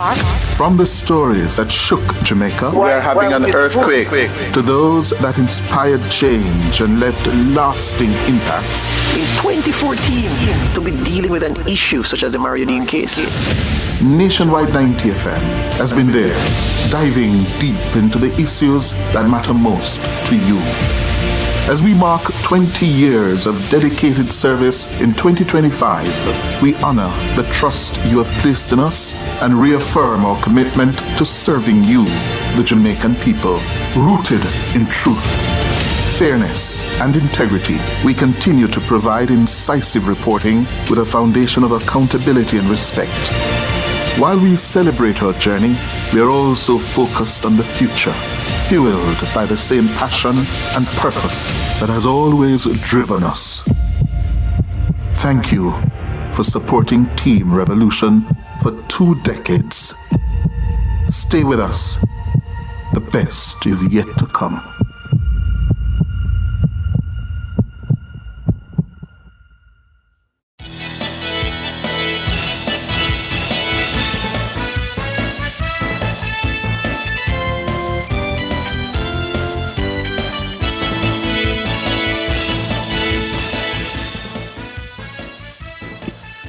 Good evening, listeners and viewers. It's 6:42 and it is time for the nation's business. I'm Siobhan Campbell.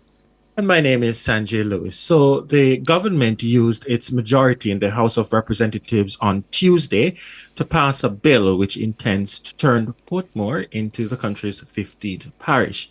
Local Government Minister Desmond McKenzie piloted the bill. Jamaica has had 14 parishes since May 1, 1867. Today, therefore, nearly 158 years later, we are beginning the process of giving formal recognition and further empowerment to the people of the largest community in the Caribbean. We are providing through this bill, Mr. Speaker, the civic and the practical development opportunities that will allow Portmore to achieve this outstanding milestone and a fulfillment, Mr. Speaker, of a commitment made to the electorates of this country by the Jamaica Labour Party while campaigning for public office, Mr. Speaker. That is Desmond McKenzie, Local Government Minister. The bill to amend the Counties and Parishes Act to declare the city municipality of Portmore the 15th parish of Jamaica and for connected matters will see the dormitory community separated from St. Catherine. It passed with the 28 government MPs voting aye and the 10 opposition MPs voting no. Minister McKenzie says the transition will allow for the enhanced development of Portmore. Spent over 2 decades, Mr. Speaker, living in Portmore, and I observe and I've seen the expansion and the rise of Portmore from a point that I could touch and feel the sentiments of Portmore. The bill confers the parish of Portmore. It seeks to significantly widen the door of economic and social and political development for the people of Portmore by increasing their ability, Madam Speaker, to chart their own course and to be more effective, to advocate and to manage resources available for their allocation. That's Desmond McKenzie, Minister of Local Government and Community Development. The bill will now go to the Senate for approval. Meanwhile, MP for South St. Catherine, Fitz Jackson, again accused the Holness administration of engaging in gerrymandering. Gerrymandering is the political manipulation of electoral boundaries for partisan advantage. This bill was tabled on the 28th of January 2025. That date marks a sad day in the history of this parliament. Mr. Speaker, this bill entitled An Act to Amend the Counties and Parishes Act to declare City Municipality of Portmore the 15th parish of Jamaica and for connected matters. Mr. Speaker, this bill would have been most appropriately entitled the Gerrymandering of Political Boundaries Bill of 2025. Such a bill is for the resurrection of political tribalism in Jamaica. Mr. Jackson says the bill undermines democracy. This gerrymandering bill is to undo the results of the local government election last February. They never won the municipality by the ballots, so they want to use their majority in parliament to achieve that. Mr. Speaker, this is a cruel act. This is a wicked act. This bill, Mr. Speaker, this is not about Portmore. It's about the democracy of this country. They have started along a slippery slope to get what they want by circumventing the Electoral Commission of Jamaica. That's what it's all about. Well, listeners, we're going to discuss this further after the break. We'll be joined by member of the Phoenix Vista Citizens Association Executive Denna Watson Richards and President of the Edgewater Citizens Association Joan Senior after this.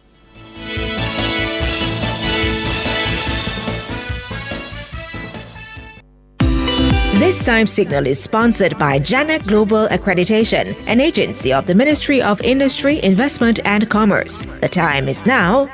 It's 6:47.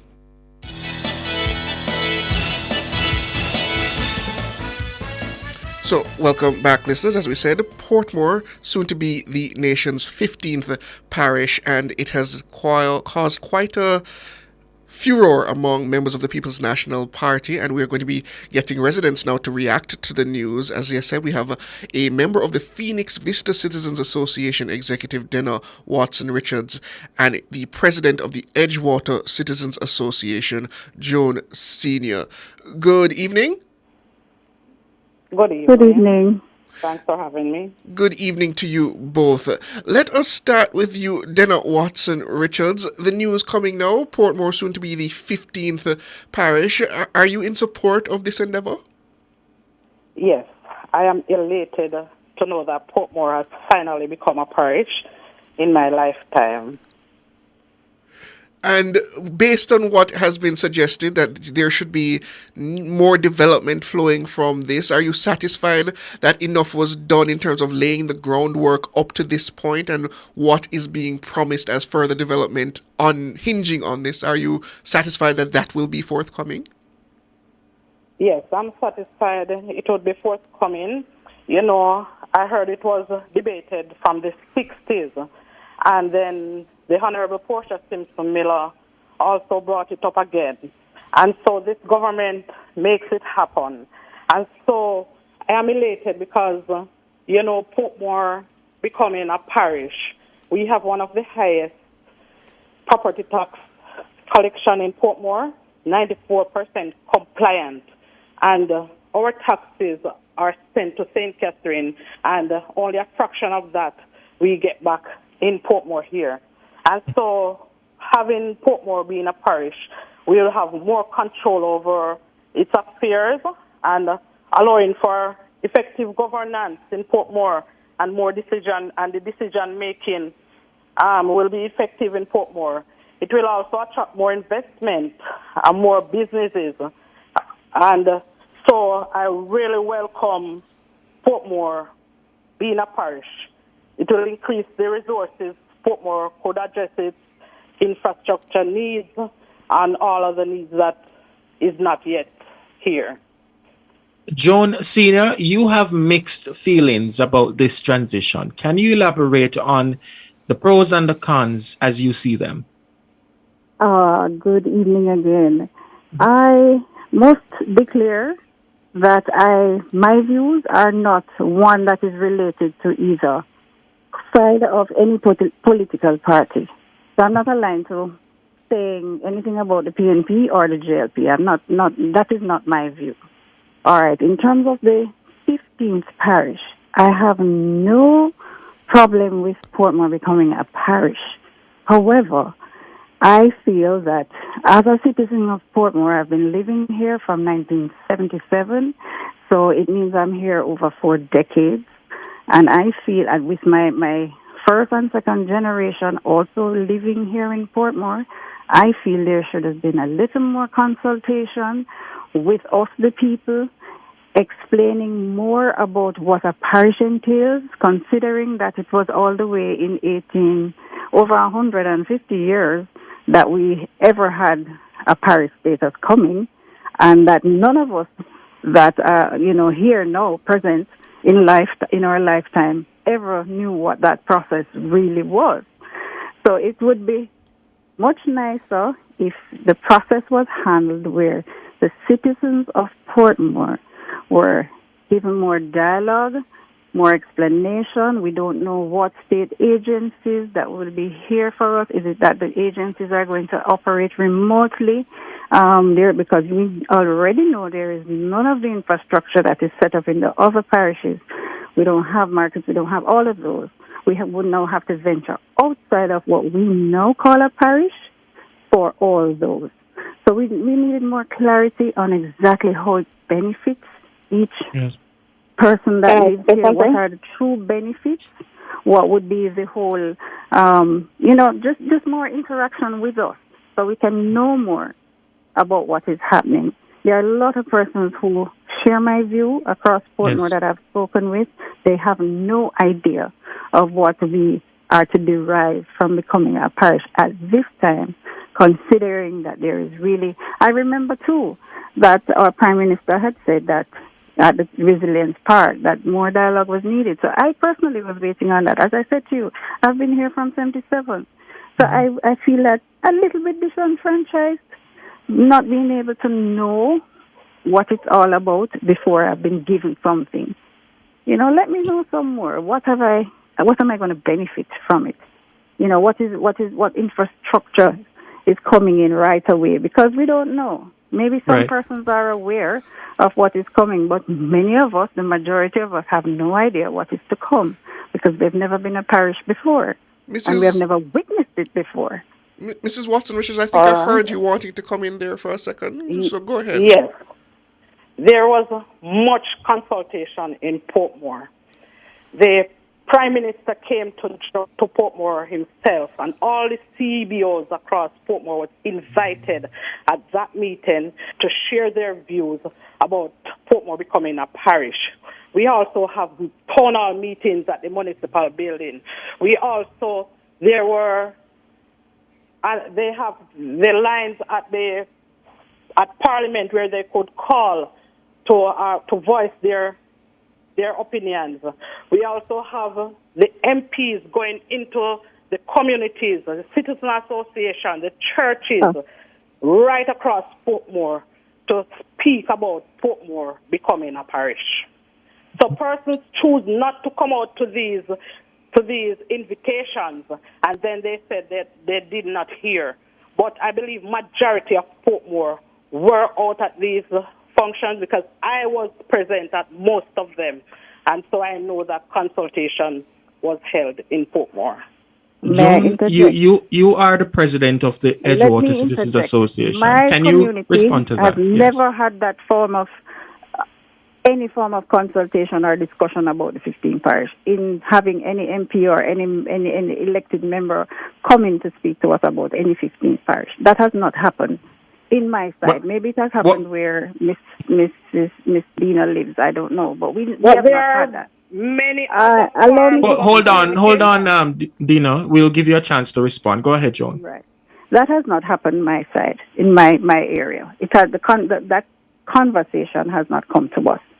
I understand she's saying that there was a lot of consultation and people, but many persons went to those consultations and were unable to speak. Even on the online portal, many persons had the intention to ask questions, but they were not allowed to ask. And the session ended prematurely. So it's not a matter.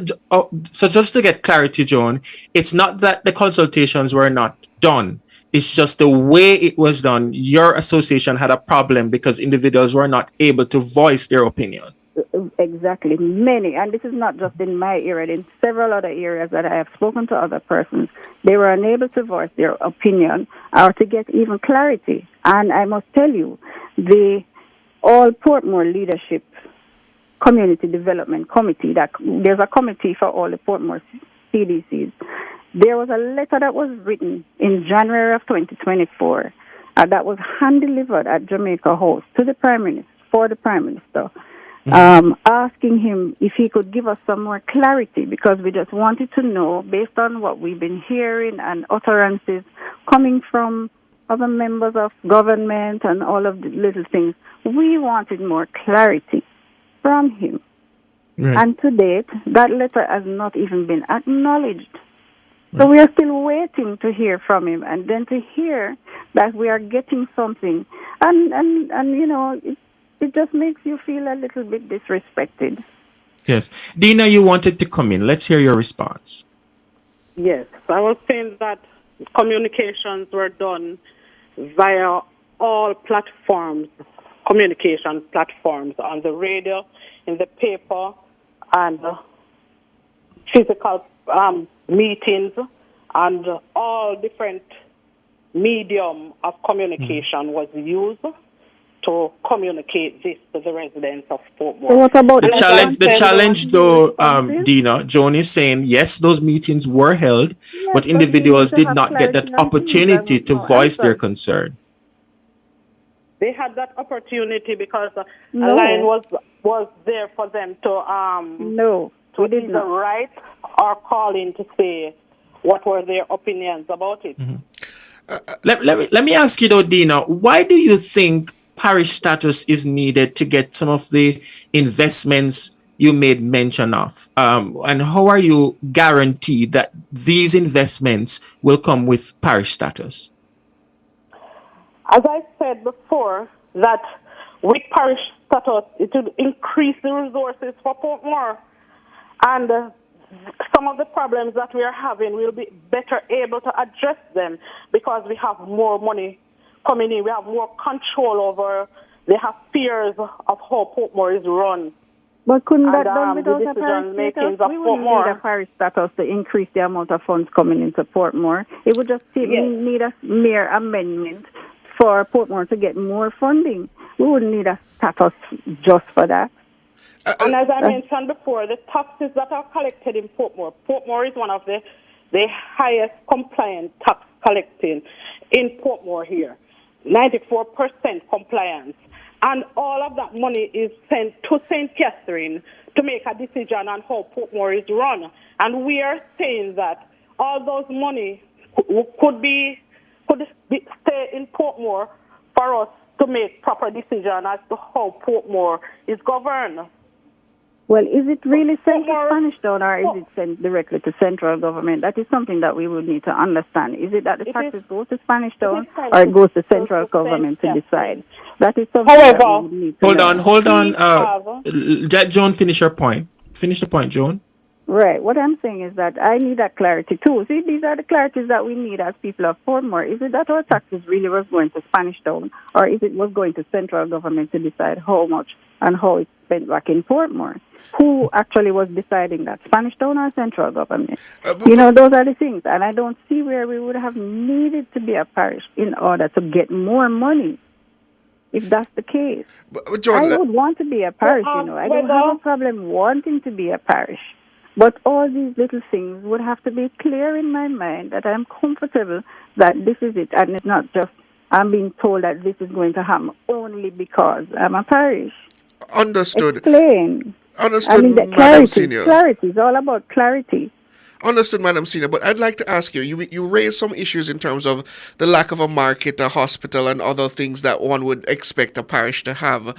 and you would now have to essentially cross a parish border to access those things. But do you actually consider that to be a terrible inconvenience? Because as the relation exists now, with this Portmore being a part of St. Catherine, you would still have to travel the same distance to access those services. Well, I can tell you, for, say, the hospital, it would have been good if we have one here. Because, yes, some persons say it takes 10 minutes from Portmore to Kingston and 10 minutes to Spanish Town Hospital. That is if you have your own private transportation. If you're taking public transportation to those places, it is a lengthy time, and depending on the time of day.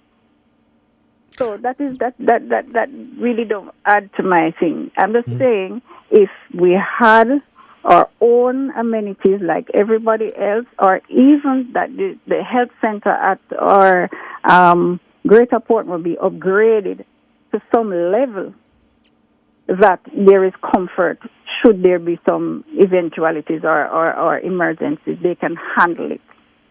But those eventualities aren't affected by the parish status. You understand, though, that those eventualities, such as the travel distance, the upgrading of the health center, it's not impacted by the change in parish status. And this is why all we would need, I've heard the narrative that if we become a parish, we get a hospital, that sort of thing. And I just don't, this is where the clarity is required. The clarity was required. And I know a lot of people are not against being a parish. It's just how the matter was handled. We needed to get more clarity. We felt like we were locked out of everything in terms of the responses, because when persons had genuine concerns, none of those concerns were answered. We're up on a break, ladies. Please, Ms. Watson-Richards, just stay with us and we'll allow you to say what you wish to after these messages.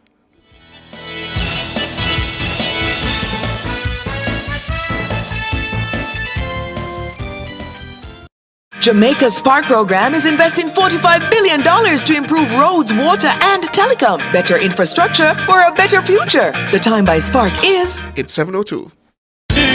Outperform, outlast. With top performance. Chakama. Reliable, full stop, not comma. We have the expertise for drilling and demolition. We have the power tools for plumbers and electrician. Fancy select tools, free parts and free repairs. 3 parts, free repairs. 2 to 3 years. Hilton, available at Delta Supply, 106 Hagley Park Road. Call us at 876-302-61114. Delta Supply. We service what we sell.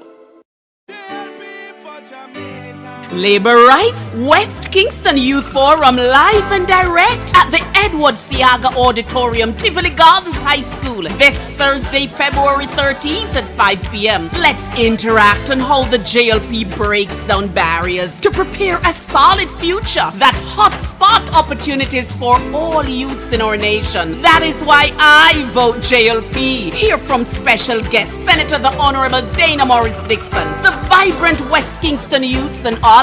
West Kingston Youth Forum this Thursday 5 p.m. at the Edward Seaga Auditorium, Tivoli Gardens High School, hosted by champion West Kingston MP, the Honorable Desmond McKenzie. West Kingston Youths active and strong. See you there.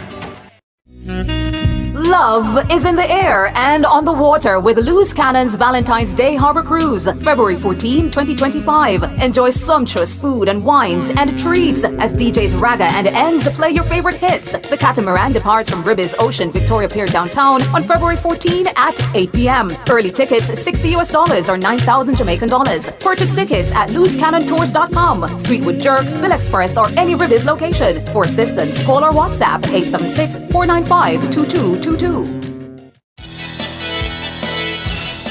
Welcome back, listeners and viewers, to the Nation's Business. We're discussing the designation of Portmore as the country's 15th parish. We have with us the member of the Phoenix Vista Citizens Association, Executive Dina Watson-Richards, and President of the Edgewater Citizens Association, Joan Senior. So, Ms. Watson-Richards, your Executive from the Edgewater Association, Joan Senior, has raised that issue, saying she's not against Portmore becoming the 15th parish. What she wanted was a little bit more information as to the ins and outs of this definition going into the designation beforehand, such as tax collection, how it will impact things such as the development of a hospital, etc.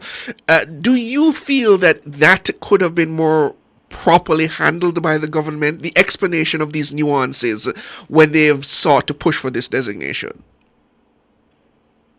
I don't know if more could have done, because there were extensive communication about it, and as I mentioned, it was on the radio. The Prime Minister himself came to Portmore, so persons were given that opportunity to come to these sessions, and they were question and answers session. They were given the opportunity. Persons who abstain from these meetings, I believe that they are the persons who are saying that they were not informed. But the information was all over. And I want to address the point of the argument of saying that there isn't a hospital in Portmore. The requirement to become a parish is not to have an hospital in the parish. However, if I was living in Tidixton, rural area of St. Catherine, it would take me about an hour to reach the nearest hospital, which is the Linstead Hospital. If I was living in Tony Hill, it would take me a lot of time also to reach the nearest hospital.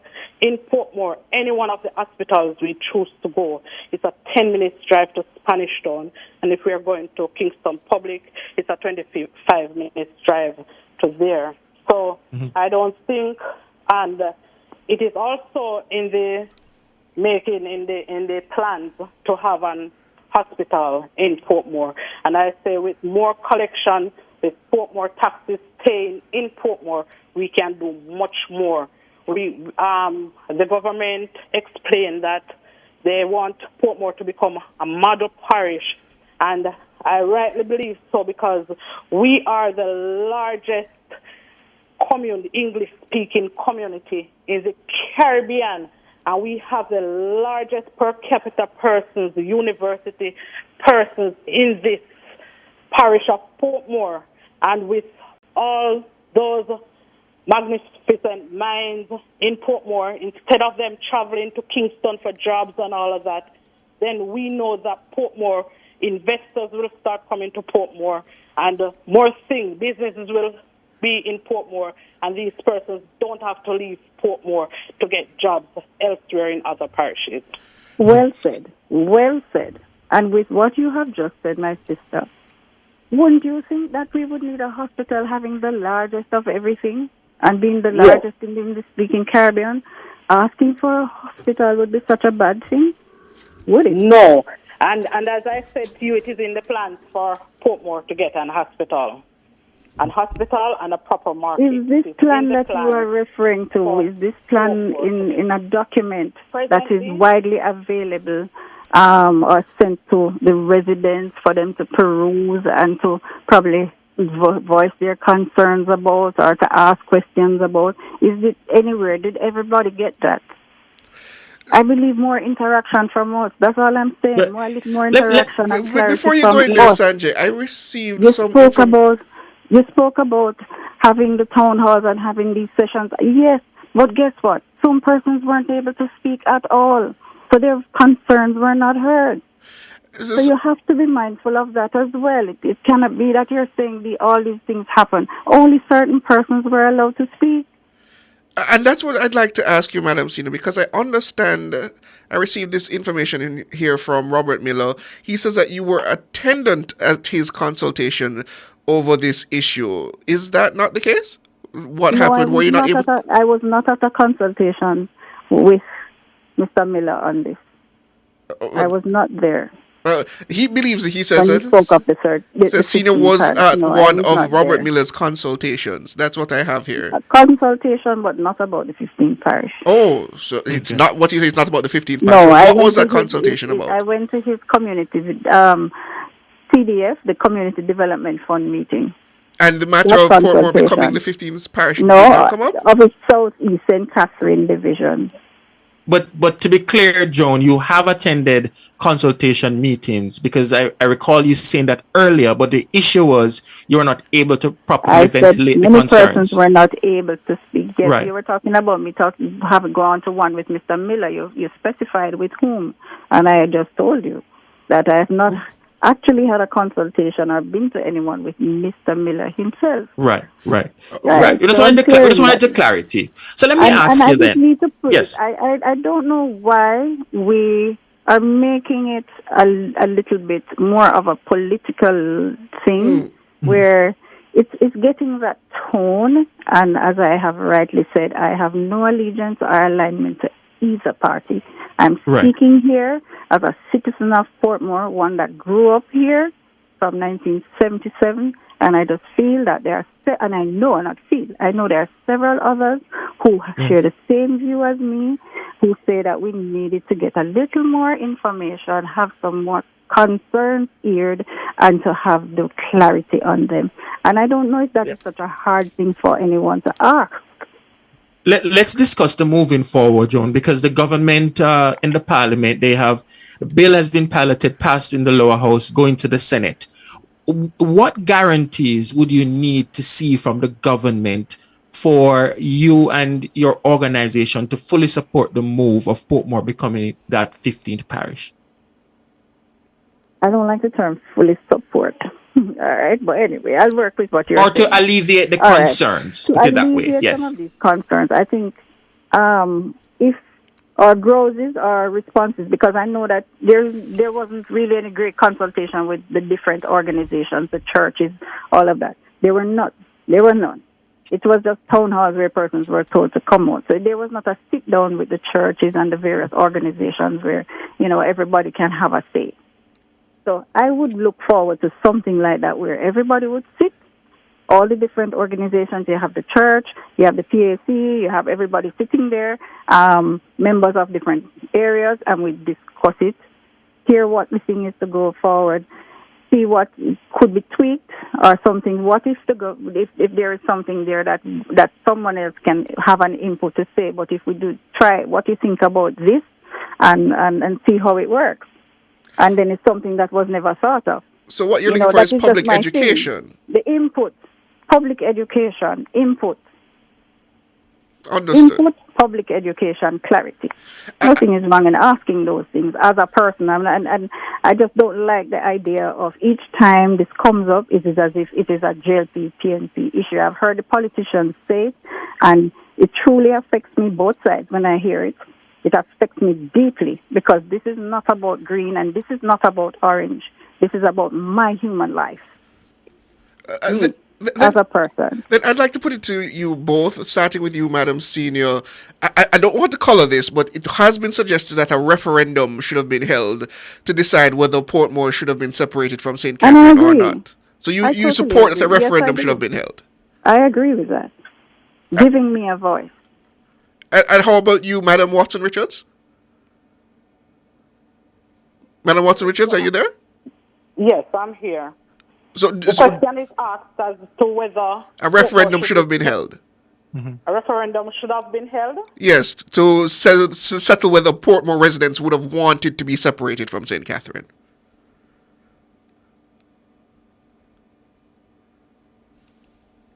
Madam Watson Richards? Yes, I'm thinking maybe if a referendum, how would it benefit, or would it be beneficial holding a referendum? Well, it would give you the ultimate decision as to whether all residents in the... Are in for it or not. That is how you would know if what was put forward, if everybody agree or disagree. That's what a referendum is all about, isn't it? It would do no harm. So you believe it would not do any harm? So you would support them actually holding a referendum on this matter? At this point, where the bill has already passed? Well, at this point, it's unlikely that it would happen. I mean, we have to be realistic about that. Back in the past. I'm not going back in the past because the bill has already passed, and I believe that extensive consultation was made. Oh, okay. Well, just further, Madam Senior, with some of the questions that you asked, I believe Mr. Miller has actually answered some of them. He says the only requirement for a parish is a courthouse, and one is in Greater Portmore. A hospital is needed, but not a requirement. The Ministry of Health suggests that, according to standard, no citizen should be more than 10 miles from a hospital, and Portmore is within 10 miles of both the Spanish Town and Kingston public hospitals. Do you accept that as reasonable? I will, hearing it from Mr. Miller, I am listening. I don't know the facts of it. I will have to listen and then I will check my own details and facts. That is how people, come with decisions. You hear something spoken don't mean that you have to be gullible and take it. You need to check for yourself. So fact-finding for me would be my thing. And I don't know if that would be the thing for many other persons, but fact-finding for me would be good. Another thing, it's little things that people will think about.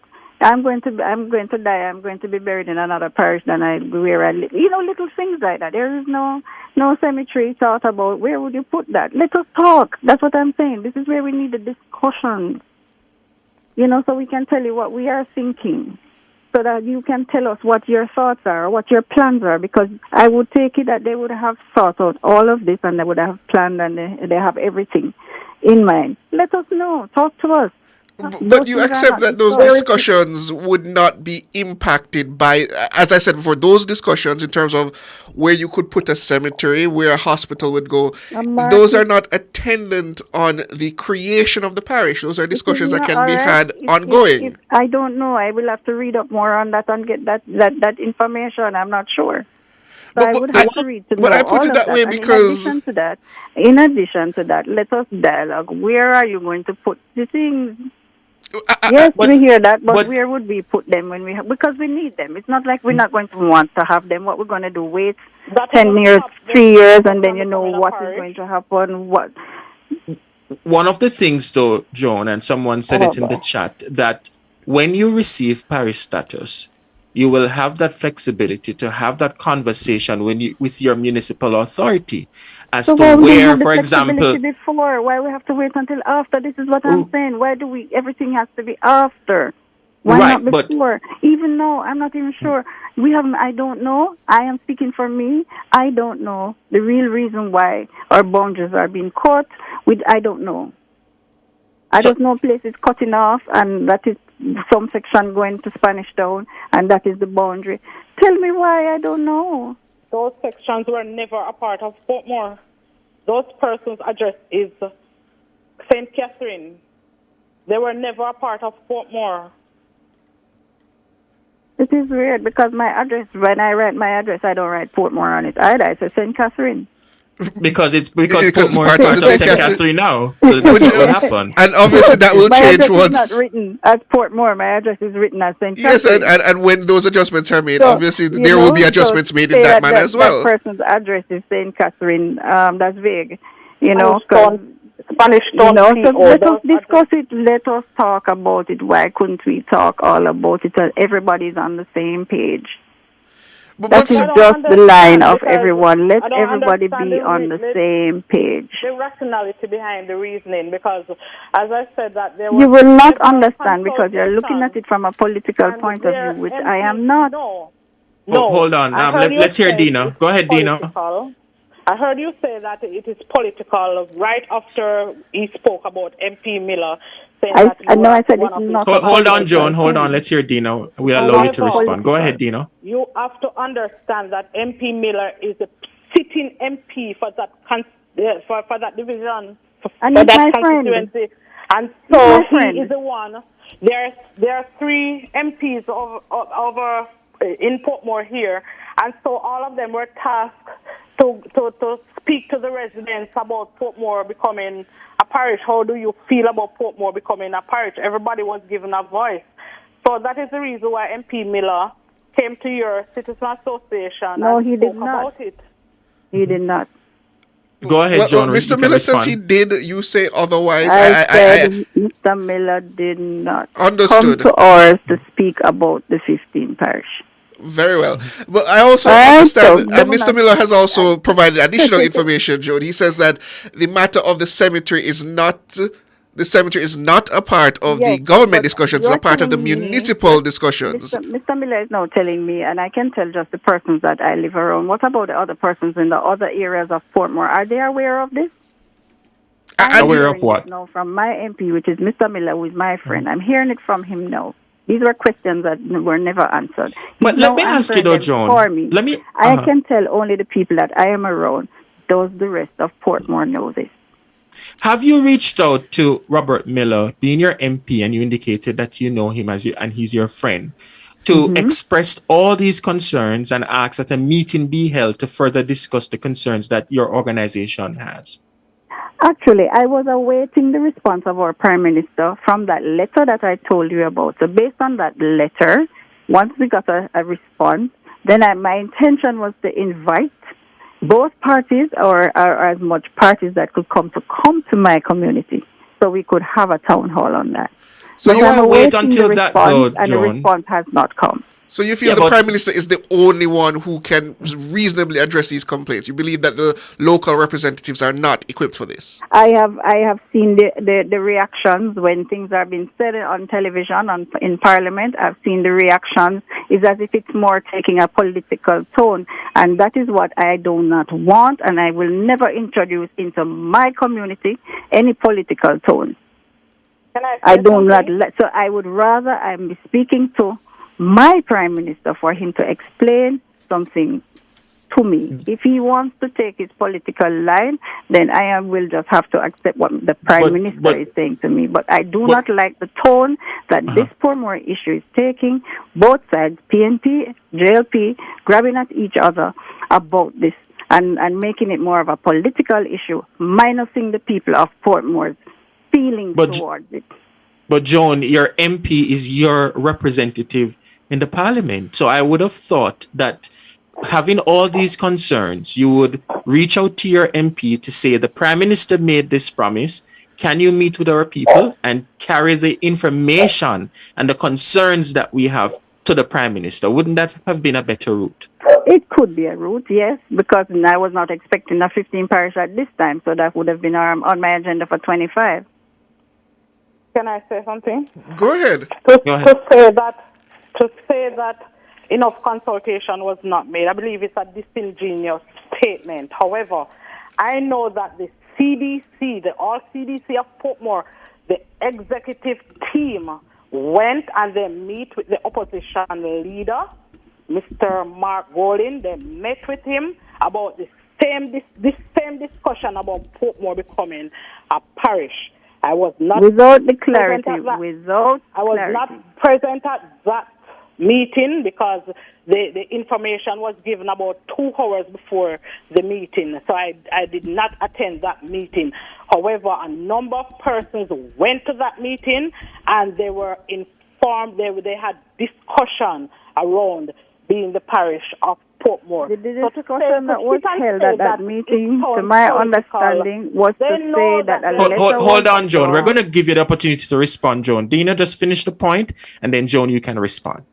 They know that they are making it political because when they mention that what is cut off from Portmore and all of that, they know that they are making it sound political. What are the benefits to our residents in Portmore? I am also a resident here. What I disagree about is the toll that we have to pay to come to our houses, not Portmore becoming a parish. That is a benefit to us in Portmore here. John, your opportunity to respond. I totally agree with that too, the toll. So I'm not in any form of disagreement regarding the toll. I was one of those persons too who had a problem with the toll. So I'm not too sure where my sister is going with that conversation, but I'm just letting you know. I understand from that meeting with Mr. Opposition gentleman was that it was to say that a letter was given and there was no response. If he could just make mention of it, so that it could be expedited. I don't know of any other further discussions of taking it anywhere else other than that. So, Joan, as we move forward, because we're running out of time, your next steps? Is it that you're going to reach out to Robert Miller to have that conversation and to see how your issues can be addressed? Yes, but not only me, and this is what I'm saying. It's not only me talking. When to I say you, and meaning to the my representatives community. of Edgewater I believe Citizens that Association. No, it's not just to me to talk to me. I mean, there are others who think like me that are not in my community. So, what we would want is for more clarity and for the persons that are the powers that be come into Portmore in a different way, in a fulsome way, and discuss this matter with the people and hear their grouses. And hear their concerns and clear them up one by one. And what do you consider that to be the most fulsome way? Allow the people to speak. Sit downs with the different groups, the church, the youth, the CBOs, heads of the CBOs, the PA, because they would have known the concerns of the people. Sit with the heads and discuss it. And what do you think would be the most appropriate forum for that? What could have gone even further was having a newsletter. Come on, there's more, well, let me refrain from saying there's finances. But something more could have been out there, could have been in spaces where persons can have access to them, could read them, little pamphlets. I've seen that happen in the past for other things, where you can read them, try to understand it. What you don't know, you reach out and you ask.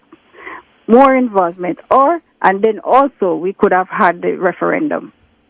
So there are different ways of dealing with the matter other than just shutting it down. And when persons are asking, I've seen it in Parliament, I've seen it when the persons take things to the Parliament, which are genuine concerns, not of just PNPs and Labour rights, because this place is mixed with everyone who have Portmore's interest at heart. Is not about color and party lines, and I'm tired of hearing the colors and the party lines being drawn. It's not that.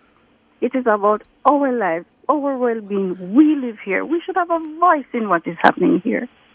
Understood. My children don't vote. They're voting age. They don't vote, but they have a voice too. They live here. They're born here. So if they have a genuine concern, they should be able to voice it. Are you aware, John? Are you aware that vote, that means that you don't have a voice as a Jamaican? Understood. Last word to you, Dana Watson Richards. Go ahead. Are you aware that there were extensive communications sent out via emails, via WhatsApp messages, and tone criers going across Portmore to inform residents that the Prime Minister would be in Portmore to discuss Portmore becoming a parish? Are you aware of that? It was, I don't know how extensive it was, but I know I've heard it once. I heard it when it passed on the main road. I heard it. So I believe persons were But how many persons would have been available, Dina? People work. You can't come one time and talk in one space. So you wanted the Prime Minister to be there multiple times, John? It doesn't have to be the Prime Minister. That's what I'm saying. It wouldn't have to be if there was continuous consultation and people getting to understand and people getting to hear and getting to voice. It's not only to hear, it's to voice their opinion. Have to leave it voice there. Their concerns. That is where the problem is, the voicing of other people's concerns. Thank you. Joan Sr. is the president of the Edgewater Citizens Association, and Dana Watson Richards, a member of the Phoenix Vista Citizens Association executive. Ladies, thank you so much for your time this evening. You're so welcome. Have a good evening.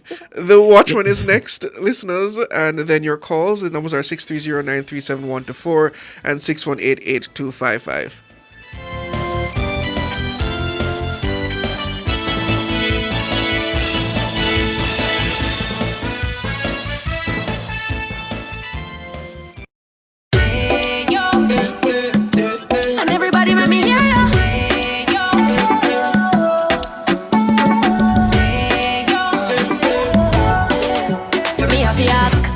Eat other snacks when sunshine has the best for you. Nature's best buns are crunchy. The flavor that sings to you. Salted banana and plantain.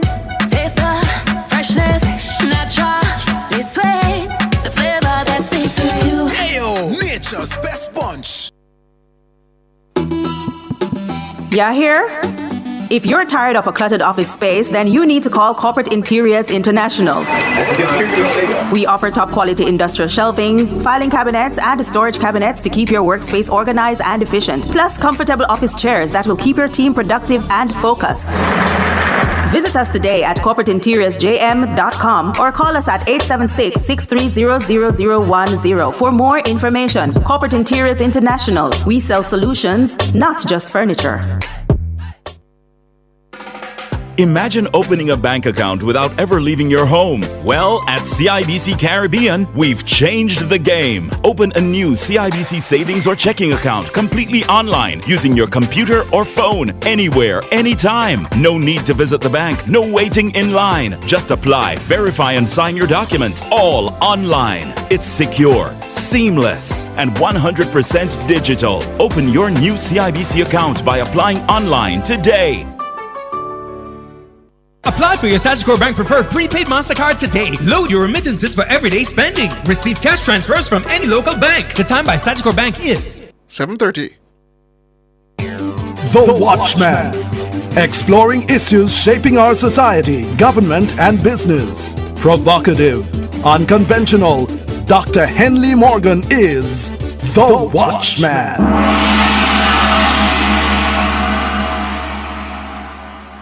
Good evening. Sugar and spice and everything nice. When I was in primary school, there was a nursery rhyme the teacher would have us recite that caused low self-esteem, self-hate, and dislike of girls among boys. It went like this.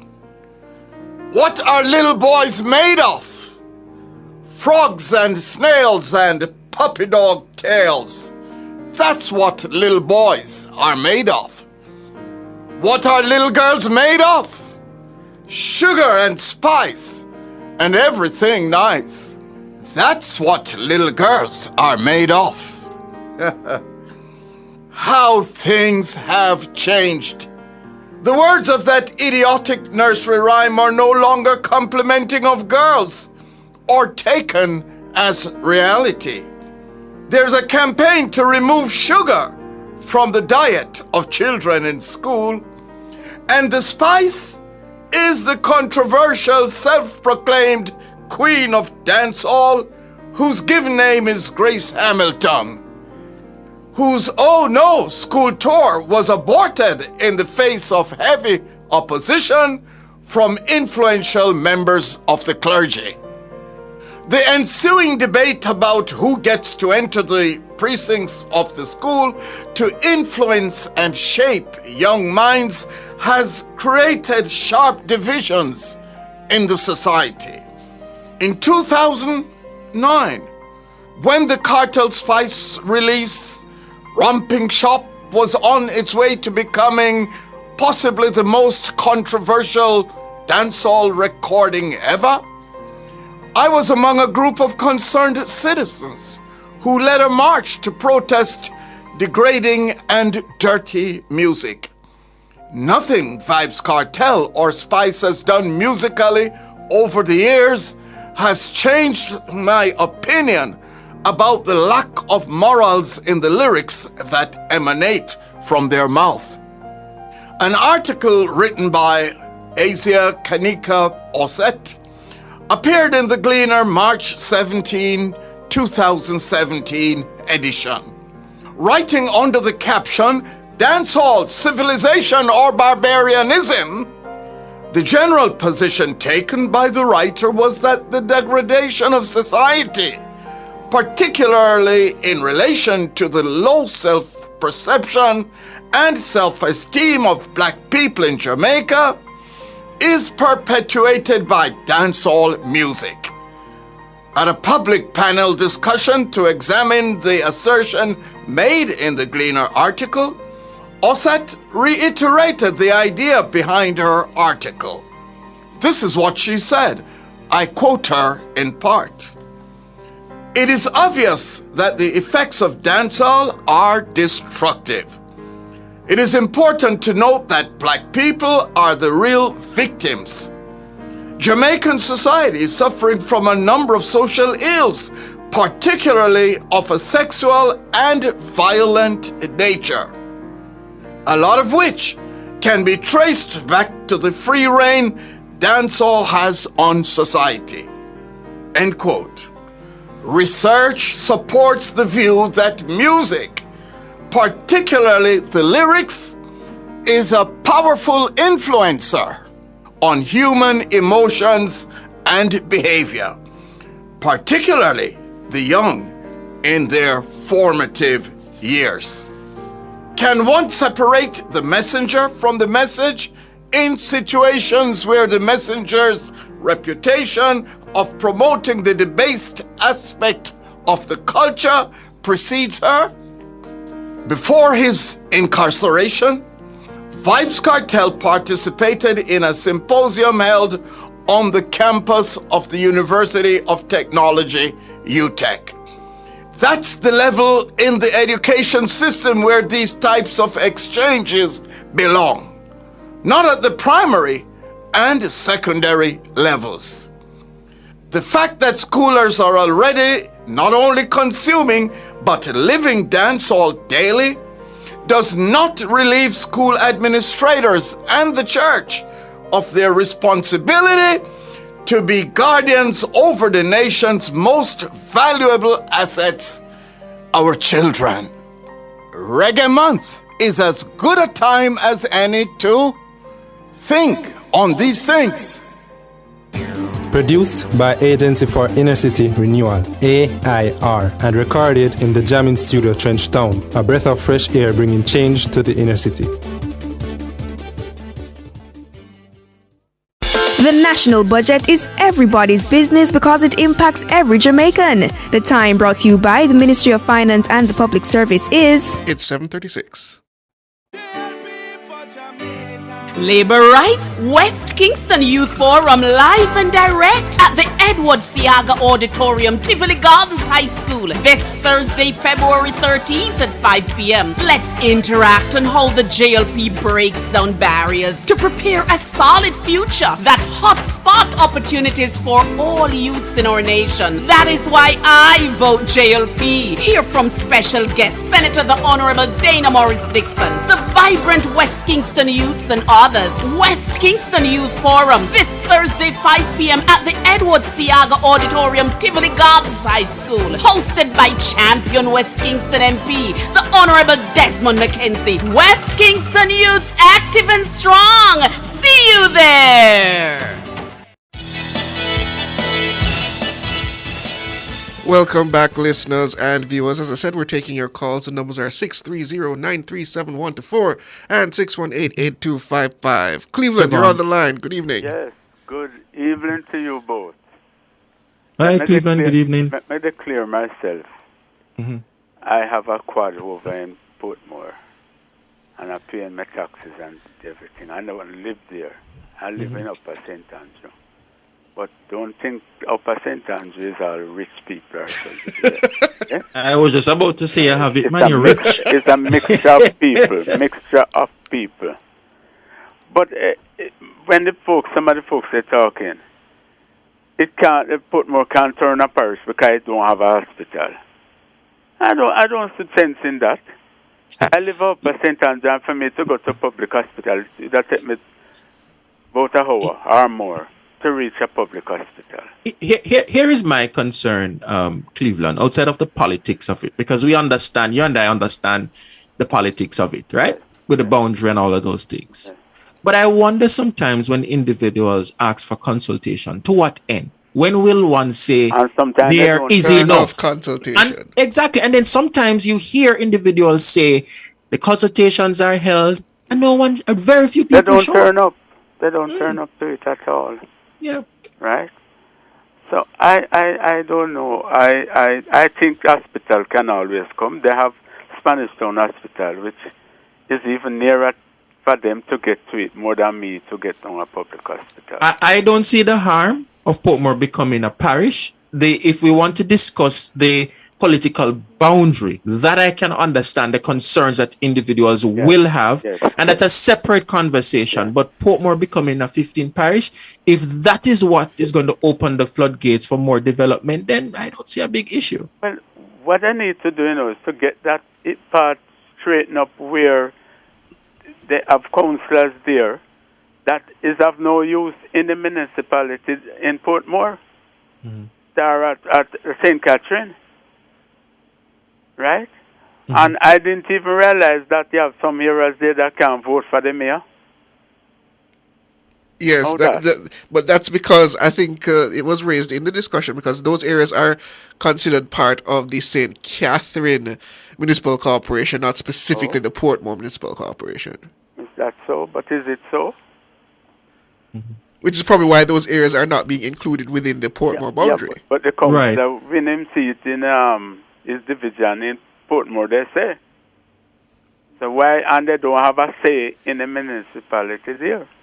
Look, you see, I will go back and I remember when this idea of Portmore becoming a municipality was first posited by the People's National Party, who was the government then.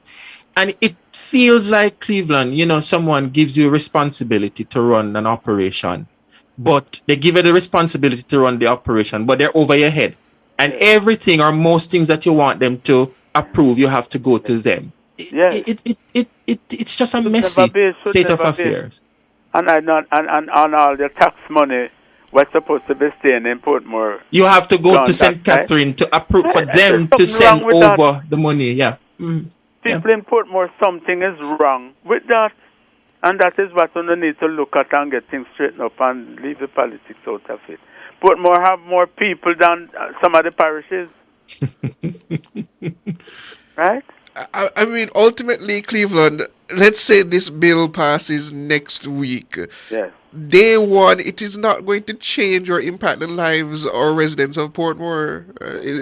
If you're talking about development, those things will come and those discussions can be had. One hopes that with the parish status, the impetus for those discussions is increased. Yes. All the development that is in other parishes never come same time as they name the place parish. If we want to, and I hear, and the other thing too, I hear people calling for a referendum. Yeah. Ah, Lord, that's if you will recall also, when the JLP had their manifesto, one of the promises that they indicated that they would do in that manifesto was for Portmore to become a 15 parish. They put it to the people because that was part of their promise and they won the majority. The government is now moving forward with their promises that they make to the people of the country via their manifesto. So I don't even see why we're going for this idea of a referendum. I put it another more direct, blunt way. Isn't a referendum at this point superfluous to requirements, as a referendum on the CCJ, according to Mr. Golding, believes is superfluous to requirements? Exactly. That's a good point, Siobhan. And trust me, a referendum is going to be so political that is not funny. No, but hold on, Cleveland. It's true. I will agree with you that the referendum will become political. But if the PNP is saying that they need a referendum, they don't need a referendum for something as important as our final court of appeal, why is it then that you need one for Portmore? That's a good point that Siobhan just raised. Yes. But didn't Mr. George Lee have it in his plan to make Portmore become a parish? No, but it was always the plan. Even as it was pointed as far back as 2003, it was always the plan that it would eventually become a parish in and of itself, which is why it was given the experimental municipal title. Yes. Anyhow, make somebody else get to say something. All right. Thank you, Cleveland. Carl, good evening. Good evening. Hey, Carl. How you doing, man? Good. You hear how one of your hosts this evening jump on the about referendum. Golding doesn't want a referendum for our final court. What is wrong with Golding? We final court and this man I tell we say him no want a referendum. We must just pin it together and left it. But something when feel to say in and go have no benefit from, he want a referendum. Well, all right. Here how we are going to do it now, Golden. We are going to pin the referendum for leave the court of England with the 15 parish. Would you want it so? Because we'll have Valerie Nita Robinson vote to say she wants to stay in England. Do you want that, Golden? Take that. Anyhow, that's not two little more points more I raise with you tonight. PJ Patterson raised some of us blood high. Yes, man. PJ Patterson raised some of us blood very high since Monday evening. And PJ Patterson doesn't understand what he have done. All right, I'm going to take you from the town of Old Harbour, take it to Spanish Town, and take it to Spanish Town Road, and take it to Free Zone, and take it to Industrial Terrace. Isaiah Bean Factory is a church in Old Harbour now, locked down under PMP administration, PJ Patterson and Omar Davis. Spanish Town, when you come right to hospital, on the left-hand side going towards the police training center, one whole heap of factories, they all about this up. Locked down under PJ and Omar administration. Industrial Terrace, when you come right at 3 miles behind Huntsville police station, all of that belt locked down under PJ Patterson administration. The prison where they on Spanish Town Road, a juice used to make the truck used to left from Kingston, come at St. Elizabeth, come by pineapple, pumpkin, all of those things for a factory there, locked down under PJ Patterson administration. And this man come a chat, go spend your bag of money and relax yourself and go sit down in a one corner.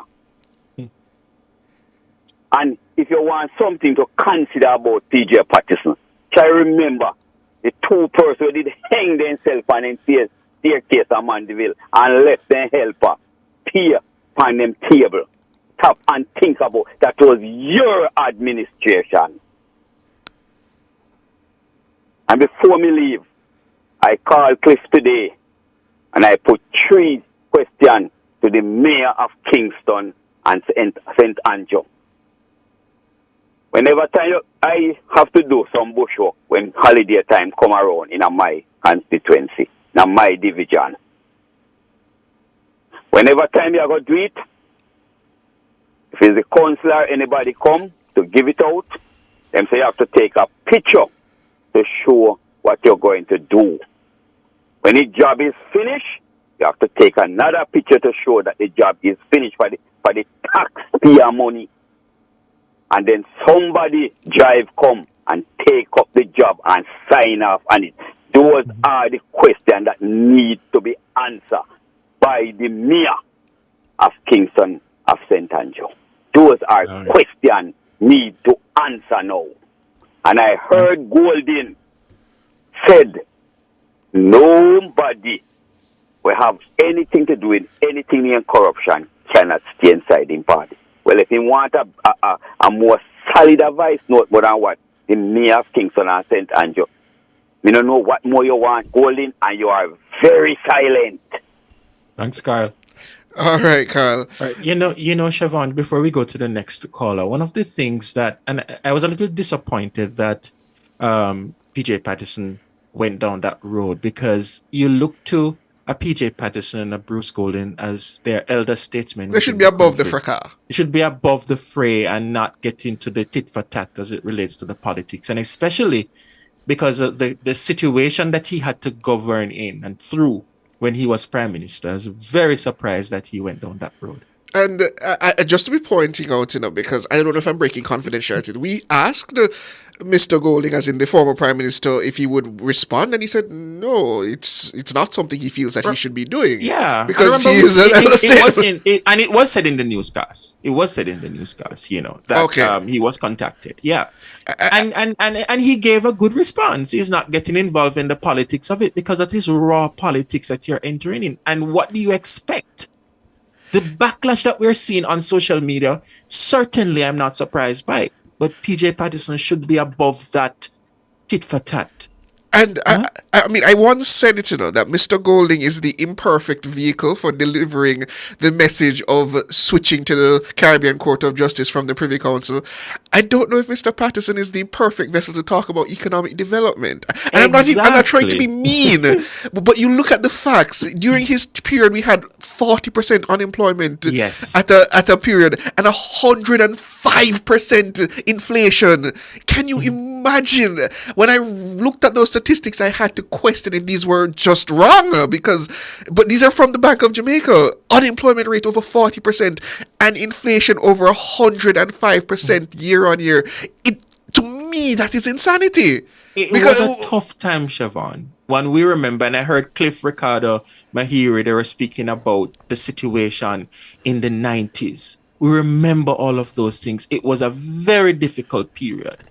So for PJ Patterson to now come and say this, I mean, I don't think he's the best person, as you say, the right vehicle to push that thing about all that he said.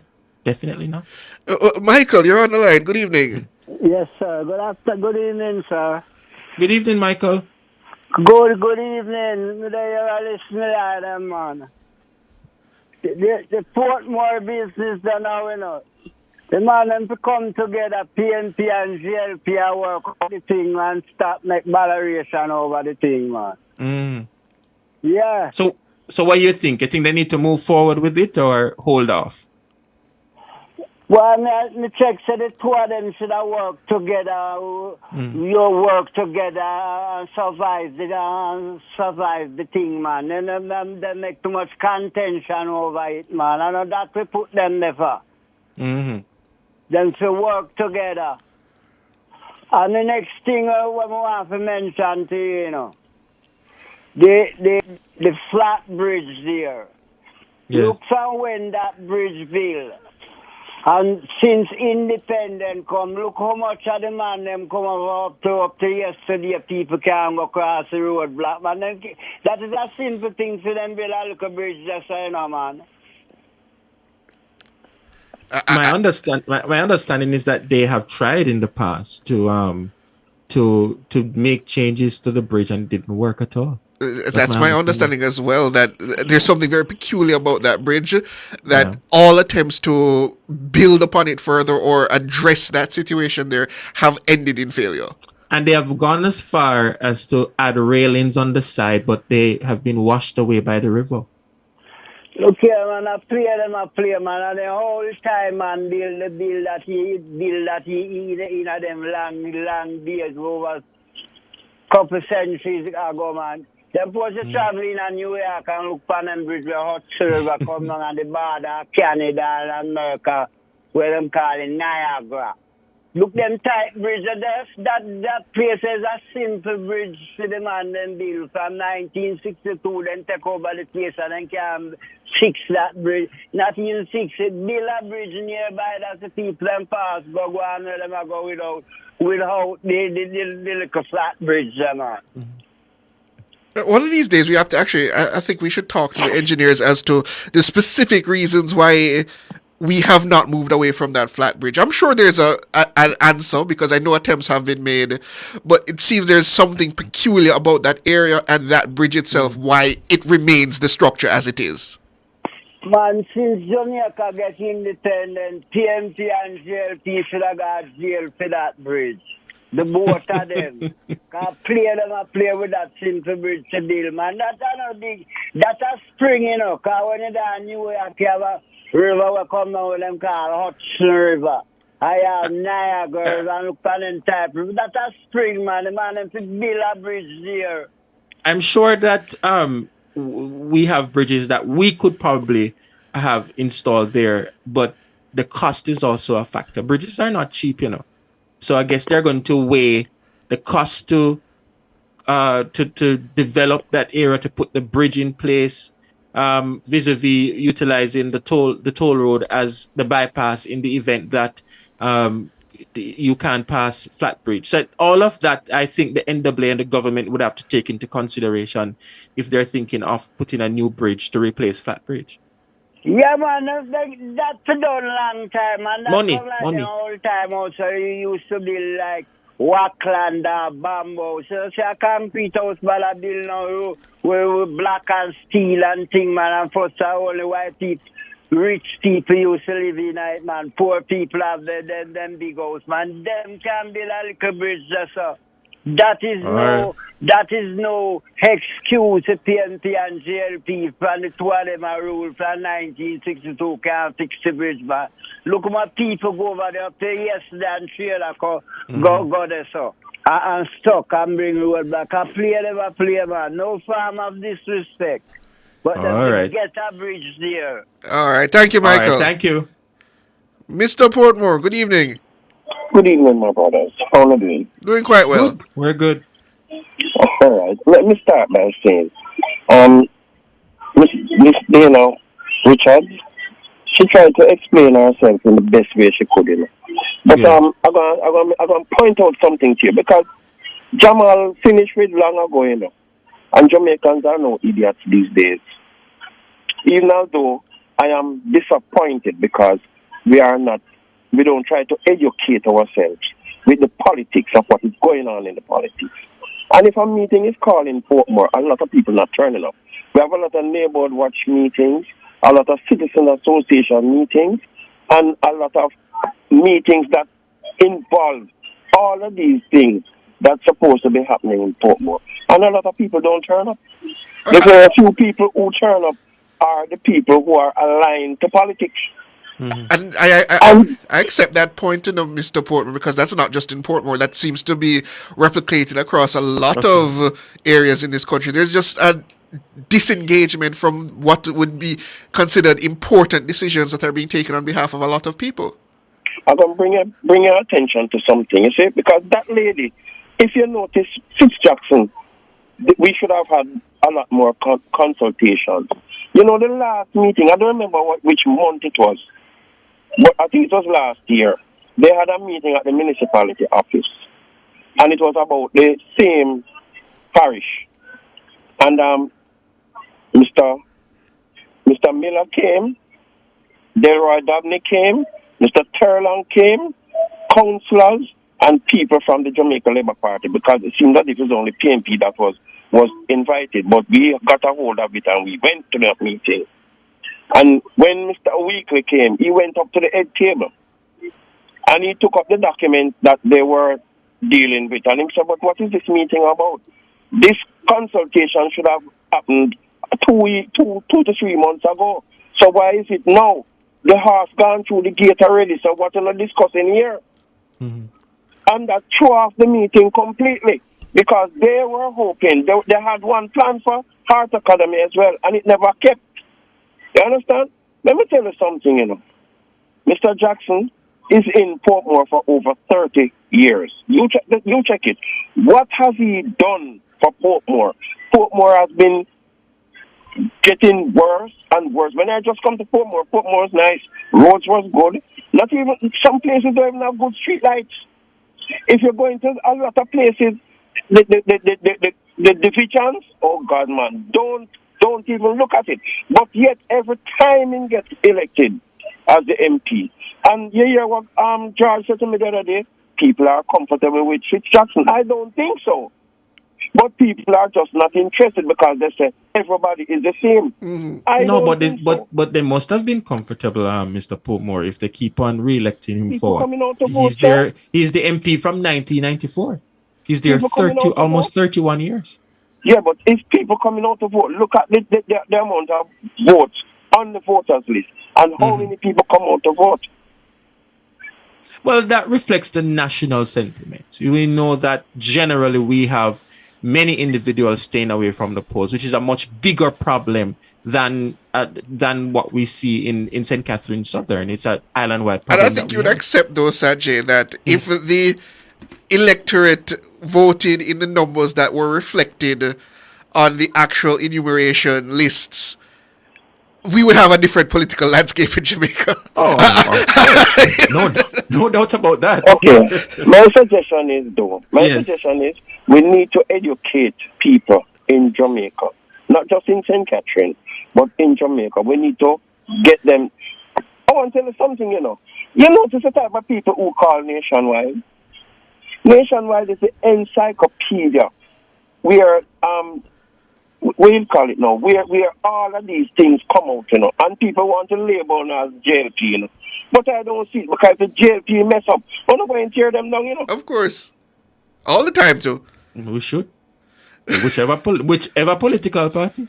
Well, unfortunately, listener, I think that's all the time we have. It's 7:59, and we thank you, viewers and listeners, those over listening on the radio as well, for joining us here on Nationwide at 5. Thanks to our super producer, Dana Davey, our technical operator, Andrew the Glen Boogs Anderson, and my friends and compatriots in the news and production department, led by the capable Cara Powell. Thank you for joining us all. Have yourselves a wonderful night. My name is Sanjay Lewis.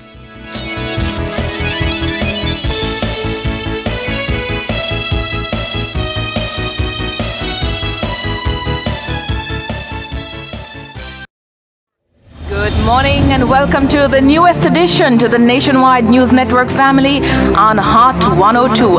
Good afternoon, I'm Erica Allen. I'm Elizabeth Bennett.